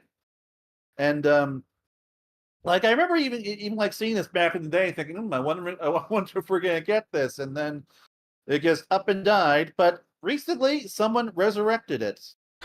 Someone, Ninja, resurrected the game after doing lots of tinkering. He managed to so like now it's possible for the first time to actually like just go in there and actually play this old Sega golf game again. I don't, without the microtransactions and stuff, of course. I don't think you can take it online though. This is go on.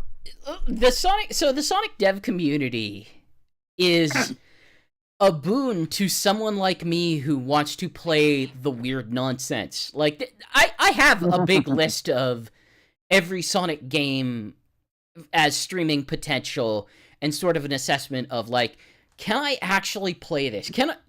Will I ever be able to play the Sega Joyland Sonic Trivia arcade game? Will I be able to play the weird treadmill game that they had at that specific arcade? And a lot of them are, no, you will never be able to play this one. Or maybe you could play this through emulation. This was not one I was expecting to be able to have access to. This was one of the ones that I just assumed was like, oh, no, this one's dead forever. I won't be able to stream this. And now you have to add it to the list whenever you finally bring almost every Sonic back. I mean, it's on the list. It's just now on the I actually could play this list versus the this is just a list of everything. So Ninja managed to get the game's in-game practice mode working and recover its in-game shop. And you can also customize your character. Cool. Yeah, it doesn't sound like you can go online, but you can at least like play some aspects of the game. So yeah, like I look forward to seeing this when you finally bring AES back. I expect this to be like the first one. I am looking forward to it. Like at some point, we're just gonna have to restart Sonic Frontiers because at this point, it's gonna be a Oh wow! Did you borderline stop in the different middle of game. that? Yeah, whenever I went offline, I was like halfway through Sonic Frontiers, and I never finished it. God. So at that point, I might as well take a break, start fresh, because it's practically a different game now. Yeah, like restart with the DLC. That sounds cool. So that is all of the news. August was a very busy month. I technically did have to leave out a few things, like Naoto Oshima is casually leaking all these storyboards on his social media for some reason, like Sonic CD. So, I guess now we're gonna go into Sage. So every year, for people who aren't familiar, the Sonic community holds the Sonic Amateur Games Expo, which lets people like present their Sonic fan games, their other fan games, and lots of original games, lots of indie stuff, some Sonic inspired stuff. And every year I at least try to play it. This year, like I personally ran into like loads of technical issues. This year I played a lot. Like, which isn't necessarily new for me, but this year is worse than usual because when I get a game running, I didn't like it, I couldn't play it, or it wasn't very good, one of those things. And when I did get it running, it ran terribly, and it was almost definitely my fault because like these are two simple 2D games, and my big computer with 2 GPUs was struggling to run them at even 30 frames per second. It was so weird. I eventually had to play these games on my Steam Deck. The only games I had any significant technical issues with were games where the controls were kind of weird, which I did encounter. I think one of them I'm not even gonna mention, but like for some reason Dr. Robotnik's Mean Bean Tetris, the first time I tried to play that, it would just slow down continuously until the point where it was just absolutely broken. Once I rebooted my computer, it was fine. And then the other one was, hey, Sonic Horizons is rather demanding. I think when I was in the open world section, I topped out at about 40 frames a second. So that in mind, I suppose. So, I played. I was able to play enough to review about four games. My highlights of the entire show was Sonic Test Labs, which oddly enough was a game that you did not care for. I did not care Michael for, no. Four numbers. But so Sonic Test Labs, it's a 3D Sonic game that like really challenges the player to like master Sonic's skill set, master how he moves through the stage. You really gotta work with the physics in this game. It is as well. Like it's not adventure / adventure 2 style. Yeah. Like it's not as physics focused as like say Sonic GT or the classic stuff, but like you really do have to work. You really do have to work in keeping your momentum up, and it feels good when you manage to keep your momentum up and like move through an area quickly, moving from platform to platform, hitting rails, hitting robots. Like it just feels so good to chain actions in this game. And it like for me, like I personally described it as like, hey, it's a mix of the adventure gameplay with Unleashed and with a little bit of like Sonic Rush and a dash of Jet Set Radio thrown in for like the look and kind of some of the audio eccentricities of the game. But like so like like Unleashed, it's very difficult. Like there are death picks everywhere. And because it's such it's not a boost game, but it is still a very fast game, and so the levels have wide tracks and like wide long tracks to accommodate your speed. So like it really does kind of feel like a next gen Sonic adventure in that sense. but to me, like where the game really excels is style and flow. Like, I guess I really do enjoy how the game looks. I enjoy how the game makes you feel. Like you can constantly pull off tricks, like in Sonic Rush. Like, every time you home into something like a spring or a robot, you can, like, pull off some tricks and to get some additional air, to get some additional points. And like, if you're good enough, you can like you use that as an extra move to kind of keep your momentum going. And so like when you can then combine that with your momentum, and you're able to like jump from platform to platform to platform, keeping your momentum up, hitting the enemies, hitting the grind rails, doing all that good stuff. Game feels absolutely great. Like, this is how I would want a new Sonic Adventure to feel. Now, that being said, the game is pretty cheap in terms of its difficulty. Sure is. Like, for the most part, I think most of the times I died because of my own fault. But there were moments where the game there was just no reasonable way you could avoid death or damage. Like, in the middle of the first level, which is kind of like a metal harbor type thing, there is a gun, an automated gun, a turret that tracks you and shoots you. And if you are in the wrong place at the wrong time, you are simply going to die. Like, you can see in my gameplay video that I stopped twice behind barriers because I know it's gonna hit me if I try to keep going, and it really does kind of break up the flow of the game, and because feels kind of unnecessary. But and in addition to that, like, you sometimes, like, you can like be like you can be really good at keeping your momentum up, and then you reach a platforming area with like lots of death picks, and it's near impossible to control yourself. Like, you have to rely on at least a little bit of luck, or to hope that you won't just fall to your death. Because like, it's basically either that, or you just have to like stop and take it a little more slowly, which you want to do in a game like this. So I don't know. Like, I can certainly go with fewer death picks, but I'm also not really sure how they would work that into the game's design. I mean, that's the big sort of, we'll say, bugaboo about the Sonic Adventure games, is because that's how they were also designed. They were designed about, well, you stray from the path even slightly and don't do things perfectly, then everything around you is death. It's kind of why I prefer the air quotes boost style over that other style, because it is so of that design style. Like this game is trial and error platforming, and which I am perfectly okay with. The last time I liked a trial and error platformer, it was Super Meat Boy, and that was so quick and had such short challenges and did not generally care about the score attack component of it. Versus this game, which score attack does nothing for me. The degree to which it is trial and error does nothing for me. I just found it annoying. And I did not necessarily like the feel of the character either. So, like, just missing a homing attack is crushing for that. It's why I don't particularly think that a lot of modern Sonic homing attacks are meaningfully useful, because they're just built to take you from one side of something to the other whenever you could, make it actual platforming.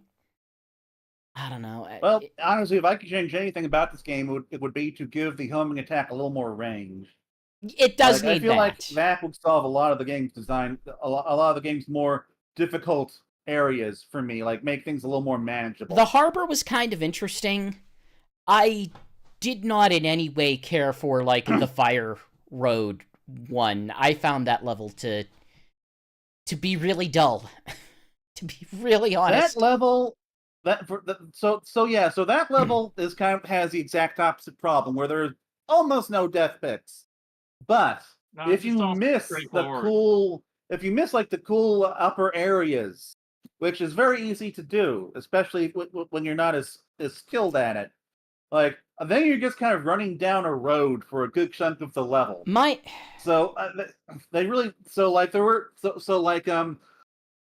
I'm also not sure how you fix that, because for me, the fix it by guess. Okay, I'm gonna make sure I nail those points where I can get up into the higher levels. But like that's kind of the problem with not having the death picks. And Sig is like kind of having, if you miss the big jump, Well, instead of dying, you just kind of keep running. It doesn't even. It also just doesn't, like, even then.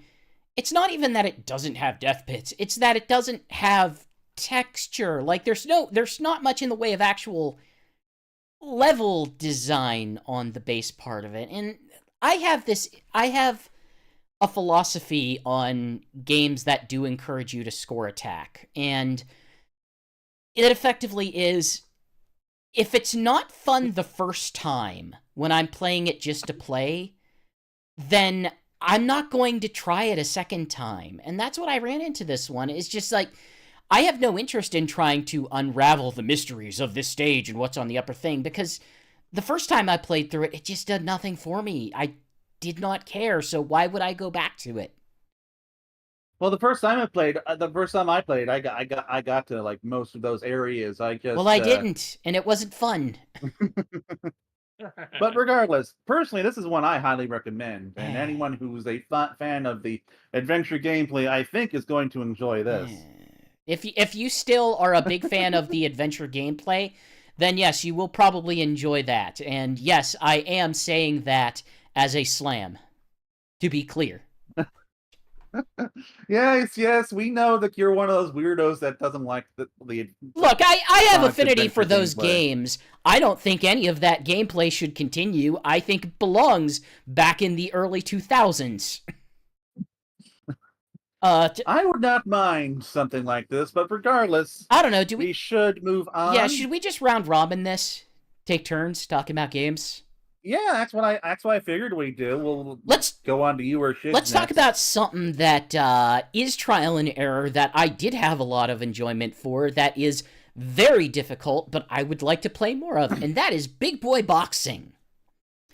Big Boy Boxing is a game that is currently in development. I believe it doesn't have a set release date yet, but it is available to wishlist on Steam, which I have done now that I've played it.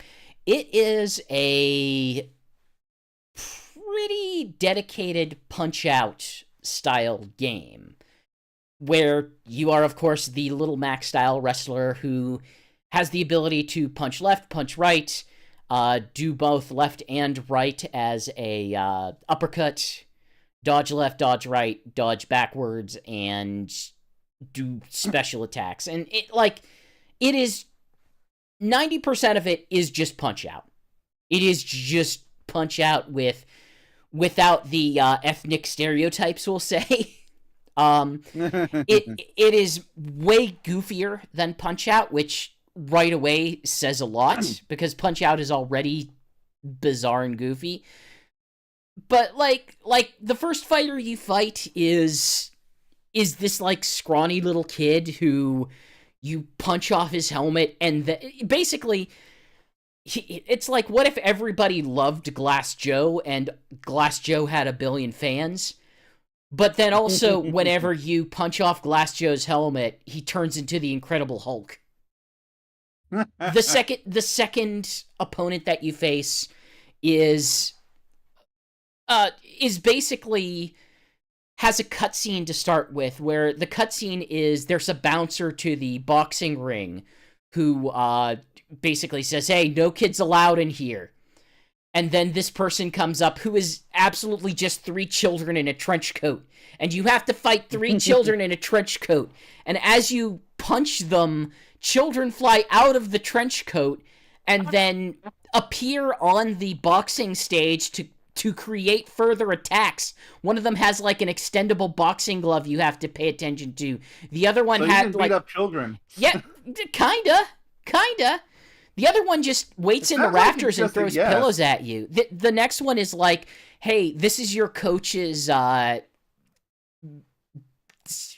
schlub of a brother who's here just stealing his stuff.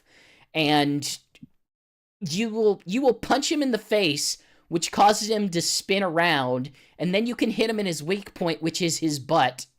and it just sort of knocks him out, and it's very bizarre. It has a ton of personality, and I think it does, we'll say for the most part, it does punch out justice. I think it's worth playing, and it's something that I absolutely want to pay close attention to whenever it launches. I've never been able to get into Punch-Out stuff outside of like Punch-Out Wii, but I guess we'll see. You the arcade guy. Like, do you like other boss rush games like Cuphead? Yeah, I like Cuphead. Okay. It made me. But like that's also more of an action game bent. It made me feel old because the 2 points of reference that this demo had was, yeah, it's a boss rush game like Punch-Out or Cuphead. I was like, wait, what? Those are two very different games. Why are there blue supersonic eyes on my face? Because. Jason, what have you played? Okay, let's talk about one I think we've all played, I guess. Sonic Horizons, which is another like 3D Sonic adventure style of game. I had to set my settings pretty low on this because I have a very nice, $1,500 laptop, but it's still not a gaming laptop, so I had to set it down a bit, but it worked all right. It was like 25, 30 frames per second. I had a little trouble at first because I was using a third-party Switch controller, and the buttons just did not seem to work right too much with it. But I finally just got one of my Series X controllers set up with Bluetooth, and it was fine from there. I still have issues from into that. It's another 3D Sonic game where it's mostly just grass and trees and maybe a few ramps and everything, mostly there to test the physics, but it doesn't feel like there's too much of a goal. There is proper level design in this. I'm biting my tongue here. A little bit. There's no bandits around to attack. There's not a lot of action. It's just mostly platforming and exploring in that sense. I did get further than my original version. I got to the part where you got to get the 3 keys to open the gate, and I searched around. I got one of them. I didn't have time to find the other 2, but that said, it did have much better controls, I felt, than Sonic Test Labs did. Man, it's keep banging on my favorites. It advertises itself as Sonic Horizons, but with more roll gameplay than homing attack. No, that they didn't pitch it as that. I pitched it as that because I wrote the impressions for the site. Oh, okay. But yeah, I misread then. Okay, but yeah. I mean it's not bad for a starting project, but something I'd like to see more next year or the year after, where they've done some more work on it. Alex, I need your hat because now I'm going to be the defense force here. Okay, like for the record, I'm kind of in the middle right now, apparently. Yeah, so I played a lot of Sonic Horizons, and my opinion dramatically changed whenever I figured out that you could rev the spin dash. Yeah, that took me a few minutes to figure out. Yeah, like I was wondering, why does this spin dash feel so weak? But yeah, there is a degree to which it is a we'll say physics mechanics sandbox. But quite honestly, like as a physics mechanics sandbox, I really enjoyed it. Like I had a pretty good time. It yes, in terms of like the actual core game assets, it is pretty light. Most of the platforming is, you jump on these trees, and these trees have flat tops so you can platform. But the stuff that I enjoyed was just trying to figure out, like, okay, how do I get over this gap? Like one of the good examples is there in one of the first major sections of the game, and I would say, yes, it is open world-ish, but it is... how should I put this? It has open world elements, but the best way I would describe it as it is mostly linear, but dotted with large open nodes that have things to do in them. And in the first... Like open platforming sections like Mario Odyssey, right? Yeah, I think that would be a good comparison. Like, that was my impression of what I was able to play. Yeah, it's not that far removed. Like, there is sort of a natural flow to the level that you will be moving forward in it. But generally speaking, it's like, hey, take this closed path, now it's a big open section, which leads to a closed path, which leads to a big open section. And your goal in it is to, hey, find these crystals, use the crystals to open up these... I'm just going to call them cyberspace stages. I don't know if the game has an internal name for them, but it's basically cyberspace stages. I think that's more or less what they were called in the on the game page. I do not remember, but effectively that's the flow of the game. And it doesn't have a set ending. Portal levels. Yeah. And I like it because it does emphasize exploration, which is one of the things that I really did not like about Sonic Frontiers. I don't think Sonic Frontiers was very rewarding in its exploration. I don't think it had a lot of interesting places to explore or things to figure out, because it was just, hey, the platforming puzzles in that game are grind on this rail, then jump off to homing attack some things, then hit this balloon, then grind on another rail. Hey, you did it.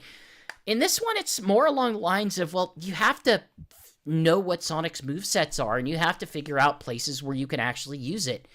A good example is the first major area. You have to hit a button that's high on a cliff, and there's no really good platforming spaces to do it. You could kind of jostle your way there from some of the treetops, but it's going to be pretty difficult to physics up there. But what you can do is, there's a ramp, and if you're at the bottom and you just sort of spin dash that ramp. That ramp to work for me. So what you have to do is, there's a big slope behind that ramp. If you go up the slope, rev up your spin dash, use the slope to continue building speed, and then hit the ramp, you will shoot up. Like, you will go higher than you need to go for that. It's really solid. There's another section where, like, there is a far-off island that maybe there's another way to get to it. I was not able to find one. But what I was able to do is I was able to, like, rev up a spin dash to its maximum, leap at the last second as it was going to hit the water, double jump, and then air dash. And I just barely made it to that island, but I did make it, and I was happy to do that. Like, that felt like I really had to figure out a way to get places. The cyberspace stages themselves are way more open than anything in Frontiers. Now, that could be a good thing or a bad thing depending on how you feel. They are directed. There's usually a pretty good indication on what forward is for them, but there's a lot of different ways where it's like, oh, can you cut seconds here? Could you somehow rev a spin dash and get to this upper platform there and maybe save some time that way? It's a lot more... It requires you to use the mechanics more than Sonic Frontiers does. Sonic Frontiers is kind of afraid to really let down its hair. It wants you to do its very regimented things. And yeah, sometimes those regimented things will turn into two paths, but it never feels very organic. It feels very structured. This one feels much more organic. Figure your way out to the ending of it. And it's kind of what I want from an open world game. It's not perfect. Like, it's balls to the wall difficult in some of the things it asks you to do. Yeah, this is my main problem with it is I like exploring as much as the next guy, but I like there to still be, a direction I'm going where it's not forced exploring in order to try to get to the next stage more than it's a more of an optional thing. You know what I mean? Because there's times I was either completely lost or, like I said, with the 3 diamonds, only being able to find 1. I saw 2 on the horizon before I had to a second one on the horizon before I had Yeah. to quit. The topography in this game But is... still, it feels like I'm doing a puzzle. Like I think that's like I said with the ramp. I had no idea that going up the slope and then going down to the ramp would be the solution to that. It's so for Like, me, it doesn't feel as more punishing than rewarding for its exploration. like I figured out the ramp bit while I was playing, but like what I will say is that while this is something I really want to go back to and kind of see if I can really get into it, at the time as I was playing it, I was just generally when I play more open Sonic game, I still like the ability to just kind of go and get around. And the trick is less how do you move forward and more what is like the best way to move forward. That's like that's like what some of the other open Sonic games do, and I can understand how that can be less engaging. But that's just kind of how I've always found myself most enjoying playing I mean, any kind of open platform. as And that's, I we've think, one reason why sort of previously established, you're a score chaser. You like to chase the can I do this I'm thing not but better? necessarily chasing a score in Sonic GT, but like I do still like having that I sense think a of better speed. example. I'm not necessarily always the most patient person when it comes to getting around. I would But my yeah. Sonic Horizons is at least the kind of game where I really feel like I want to go back to that, and I really feel like if I stick with it for a while, it's gonna click with me. Because I did not get to any of the portal stages Yeah. or anything like Yeah, that. you'll want to give those a try. I think those might give you the feeling that you're looking for. It obviously, hey, the game kind of hard.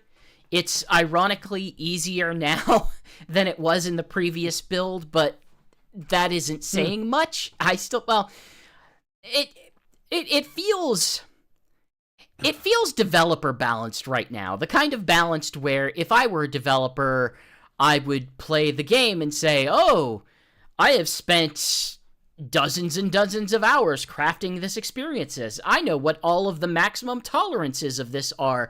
I can design difficulty around that," which is something you never want to do. And I don't know if they're actually doing it that way, but that's just that's the feeling. That's the vibe of it, is like that is a pretty common design quirk when it comes to Sage releases, especially early Yeah. on. I find it Oh, there have been if you played like earlier versions of Sonic GT, they are way more difficult and way rougher than the later than like the final version. yeah.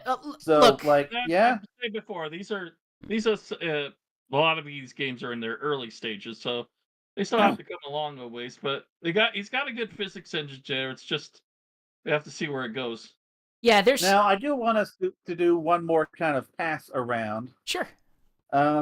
So I just want to briefly touch on Project 32X, since GX kind of hinted at that earlier, which is so. When I first saw this, I thought, "Oh, is this a 32X homebrew thing?" But no, it's basically a project that looks to kind of try to sort of make a 32X style Sonic game playable, like using the concepts and ideas from Sonic Mars as a base, and the result is about what you would expect. It is a very basic 3D platformer with basic stages and it's all flat shaded and stuff. But as someone who's just kind of fascinated with early 3D Sonic design, I found it to be a very interesting project just to sit down and play. Because for the most part, it really does. What? Sorry, go ahead. Like, for the most part, it really does feel like what a early Sonic project may have felt like on the 32X before it was polished. Oh, sure, yeah, the 32X was never a massive 3D powerhouse, and I think Sonic was always a kind of a franchise that needed something on the level of the Dreamcast in order to work well in 3D. So, if you just go on, I was gonna say, well, depends on what aesthetics you're looking for in a Sonic. It as a technical piece, I think it is interesting to sort of turn what little info there is out there into like a, a functional game to whatever extent that you could call those previous screenshots representative of a game. I think where I kind of sour on it is it's not fun. Like, even Oh yeah, it's not fun, but like as I was going to say, as I was going to get to, like, this isn't a fun project. This isn't a fun game. It's very basic, and there are like definitely like some gameplay issues. Some of which are like just inherent to how it's programmed. Some of which are just inherent to the kind to like its design. Like, because it's for the 32X, it has no camera control, and there are moments of gameplay where you have to like do platforming towards the camera, and so like you don't Yeah. necessarily know that a hole is there. um, and so like yeah, so like this is something that you check out if you're like, oh, I want to like see what primitive 3D Sonic would have been. But I think like as a project, this is obviously very early. Like hopefully they'll stick with this. Hopefully they'll like make something a little more interesting, a little more fun with it. But I do genuinely hope that they don't sacrifice the authenticity to make it more fun. Yeah, Like that's what kinda makes it more I guess fun, want to make it more this whole functional. Look, it all makes it more fun just to have this, like, basic, retro design to it. It's really like, but I don't know what's up with some of these games not having the time, or the developers not having the time to put in game control keys, and bind well, them, and just Yeah, all being, the keyboard lack controls. of gamepad compatibility was one of the many issues I ran into with this. Like well, okay. the Knights game, I That's really wanted what to I like, ran into with but a lot of I games. can't play that on a okay, hold keyboard. on. I'm gonna actually contribute something here. A lot of the sentiment that was expressed in Sage, as it often is expressed in most Sages, is a lot of these people are working right up to the submission date. Like, I Yeah, can fundamentally understand why that something like, well, we need to make sure controller support works might be an afterthought. yeah. It's just a Again, reality that of was just like, an hey, issue I've been running into. yeah. Yeah. I'm sitting here watching some of the we'll say Sonic 32X Sonic Mars footage that I've seen, and like this, what we saw here definitely feels like it feels very early, because there's a lot of involved things here in the, we'll say, footage that we have available to us that isn't really represented there. That those are things that I would be very interested there in are seeing. But I assume one of the pieces of footage that I assume you're looking at, which is the basically like a playground, like that. I'm not even sure how that would even be done in an actual functioning game. sure, But there's another there's other footage that shows a more linear level, which I think this Project 32X evokes more effectively. In addition to like some of the concept art and stuff that we have. but for now, all we really have there are a couple slopes, but there are not many slopes. It is mostly just flat land and jump pads, and occasionally like a pre-scripted tube. Yeah. It's So, yeah. but moving on, the main thing I wanted to talk about was what was Sonic SMS Remake 3 timelines. Now, the SMS Remake games have kind of been on my radar for a while, but I guess I've never really had the time to check them out until this stage, where it's like, okay, I've been having lots of bad luck. I hear these are great, and I'm gonna play them. And like, yeah, so like Sonic SMS remakes 1 and 2, they are superb reinterpretations of 8-bit Sonic. Like, I really enjoy what they add in terms of like gameplay and physics and characters and stuff. But Sonic SMS 3 Timelines is easily the most ambitious of these games so far. It's broadly inspired by Sonic Chaos, but it's nearly unrecognizable. It's practically a whole new game. Like the level design is completely new. The gameplay is completely changed because you are now playing two separate 3-character teams, a la Sonic Heroes. Like, you got Sonic, Shadow, and Silver on one team, and then Amy, Blaze, and Rouge on the other. And, like, you know, Silver, he can just, like, phase through walls. And, Amy can smash objects with her hammer. Rouge can fly. Alex is so Blaze excited can, like, that do he's this dying. area clearing attack. Like, it's like, and all these characters add a lot to the game. And the level design is much more complex in Sonic Chaos. Like, Sonic Chaos is a fun game, and to me, like, I enjoy, but it's also a very simple, short game.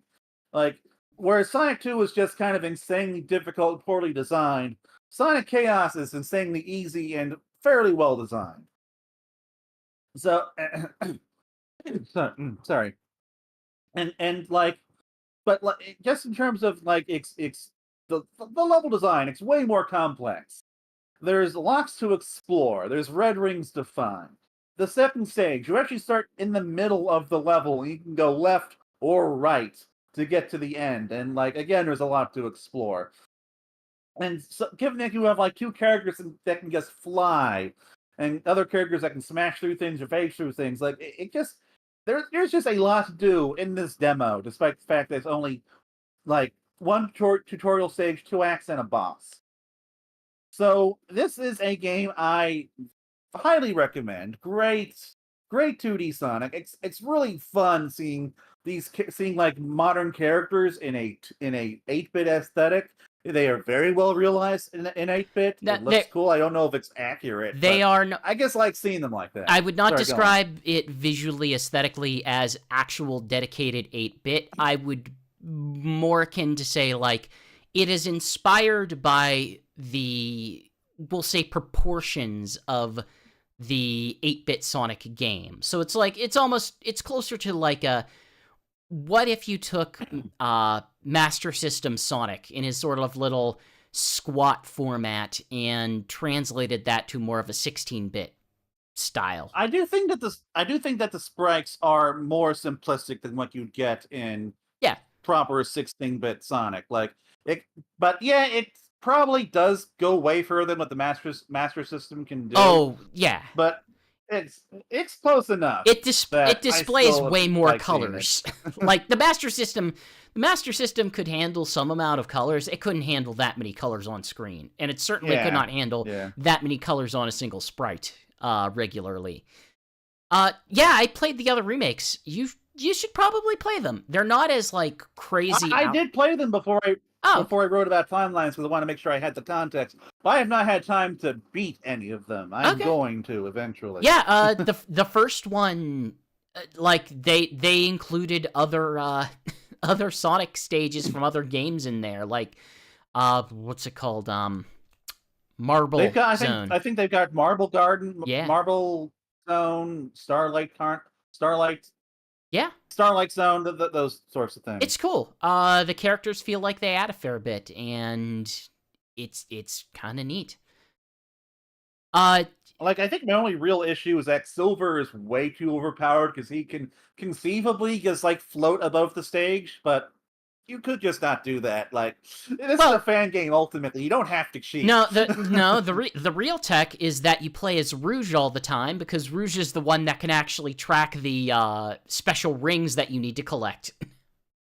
I'm gonna pass because I think I'm gonna close by giving like 1-sentence impressions of the 24 things I played. All right. So, Shigs. No, I'm good. He can go ahead on that. Okay. Oh, okay. So I'm gonna go through these real quick because I played a lot of stuff. Berserk Boy. It's Mega Man X-like. It's great. Go try it. Mechanico. Mechanico has been around for several years. It's probably one of my favorite Sage projects that I have experienced in a while. It is sort of Mario and Luigi-like steampunk RPG with anthropomorphic characters who were at one time vaguely inspired by Sonic but are original now. It's real good. Go check it out. Tails Adventure Remake. It is what it sounds like, which is to say, it is a very dedicated remake to Tails Adventure, but with a lot of quality of life improvements. Hey, you want to change weapons with the shoulder buttons? You can change weapons with the shoulder buttons. It's a lot easier than pausing. Great. Sonic McOrigins. It is a very good recreation of all of the Sonic McDonald's LCD games, including the international variants of them. If you ever want to try those out, this is an almost perfect way to do so. Stuff that I sort of mostly liked. Hey, Adventure Kitty Drill Buster. It's sort of an action Mr. Driller-like. It's okay. It's decent. Code Bunny. Code Bunny is a game that I think is actually coming out fairly soon. One of the characters I enjoyed playing as. The other one I found confounding. But it's just a cute action game. It's decent. Dono's Tale. It is aesthetically very Yoshi's Island-like. In terms of gameplay, it's not especially Yoshi's Island-like. But it's cute, it's fun, it's a straightforward platformer, but it's a decent one at that. Cosmogelica is a vertical scrolling shooter with some interesting stuff to it. Has upgrade weapons, that kind of stuff. But the hook is that the levels are full of gel. And the gel could have different effects based on different properties. So in one of the runs that I had, it was like, everything's on fire. You need to avoid all of this fire gel, or you could shoot it at enemies. The other one's like, oh, this is a barrier. You can shoot this gel to make enemy missiles be absorbed, or you will have to contend with that yourself when your missiles don't go through it or something. Nights into Dreams Pizza Tower. Animation looks real good in it. It's Knights, but it's Knights in a sort of much more sadistic-looking manner. It's great. Bub's Big Blow. I downloaded that. Couldn't get to it. Cool. You will probably get something out of it, I imagine. Bub's Big Blowout. Someone made a Bubble Bobble 3D platformer. It's aesthetically very cute. It's also very simple, but, it's alright. It's okay. Pangolin Cassowary is a weird physics puzzle game. There's not a lot to it, but I don't know, if you want to have a weird, like, skate park-like physics experiment thing, it's alright. Dr. Robotnik's Mean Bean Tetris. It is also okay. Biggest complaint I have is that it is old Tetris rules, which means sometimes the next line or the next shape randomizer will just screw you over. And you can't do much about it. It's okay. It's more style than substance, we'll say. Sonic Laserdisc. I think I was hoping for something more from that one. It's okay. A lot of it is go through this stage in the present, and then go through it in the past, and then go through it in the future. Sometimes you have different tasks in each of them, but Now, it has some interesting that was level one of the design. ones that was one of the ones I tried to play, but my PC was not running it well. So Yeah. yeah. I don't want to there's a bunch that, like, didn't click with me, but there's only 2 of them that I legit want to highlight that sort of didn't click with me, and the only reason why I'm even highlighting them is because they are currently asking for, like, hey, follow us on Steam, or hey, buy into early access for this or something. One of them is Outclass Hunter, which I don't think it feels very incoherent in its aesthetics. Everything's real shiny. It wants to have a lot of platforming in it. I don't think it's very finely tuned for platforming. I want to be on this game's side because I have a lot of affinity for you are 2D character navigating a 3D space, sort of like Sonic Roboblast. Like you know how that game looks. This tries for something like that. I just don't think the platforming works out for it, and kind of hesitant to, there's a demo. check it out, see if it does something for you, but I would say maybe don't put money down for it right away. The other one was Yark: A Kobold Adventure. I like the premise. They clearly got someone with some 2D art chops for it. I just think that that as a game, it just doesn't have a lot going on. Like it's a very plain and basic stealth game that doesn't seem to do much. Like it looks like it desperately wants to be a professional product, but the game design just doesn't feel like it's there. OG Modern Sonic is asking in chat, what was the best Sage game in your opinion? I'd say, hey, boy, I still do really have an affinity for Mechanico. Mechanico. I still really want to see what that game turns into.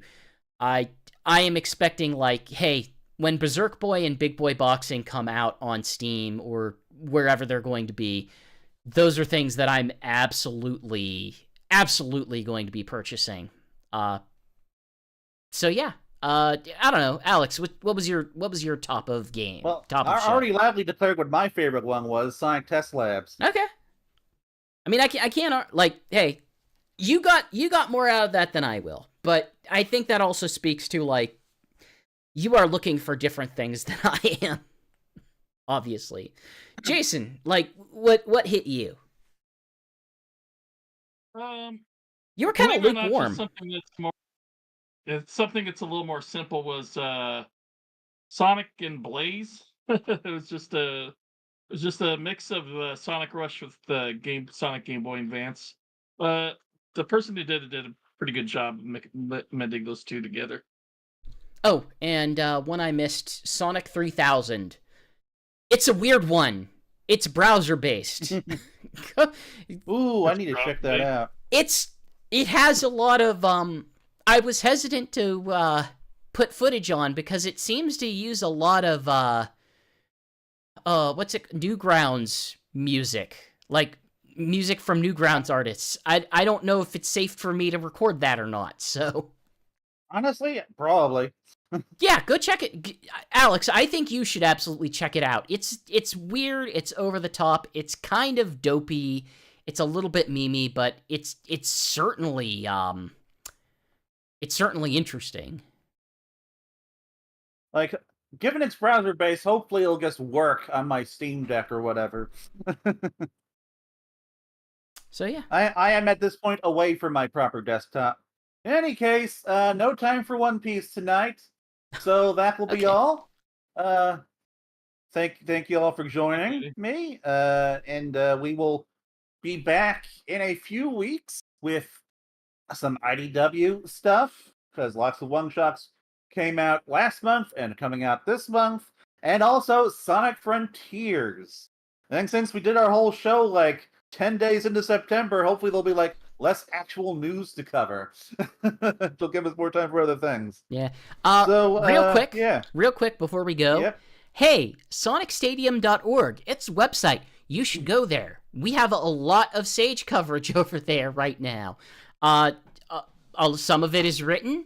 We have a lot of video clips that you can check out. So, like, hey, we thought this game was interesting. We made a video clip of it. Go check it out. Over on our YouTube. A little more coverage coming this week.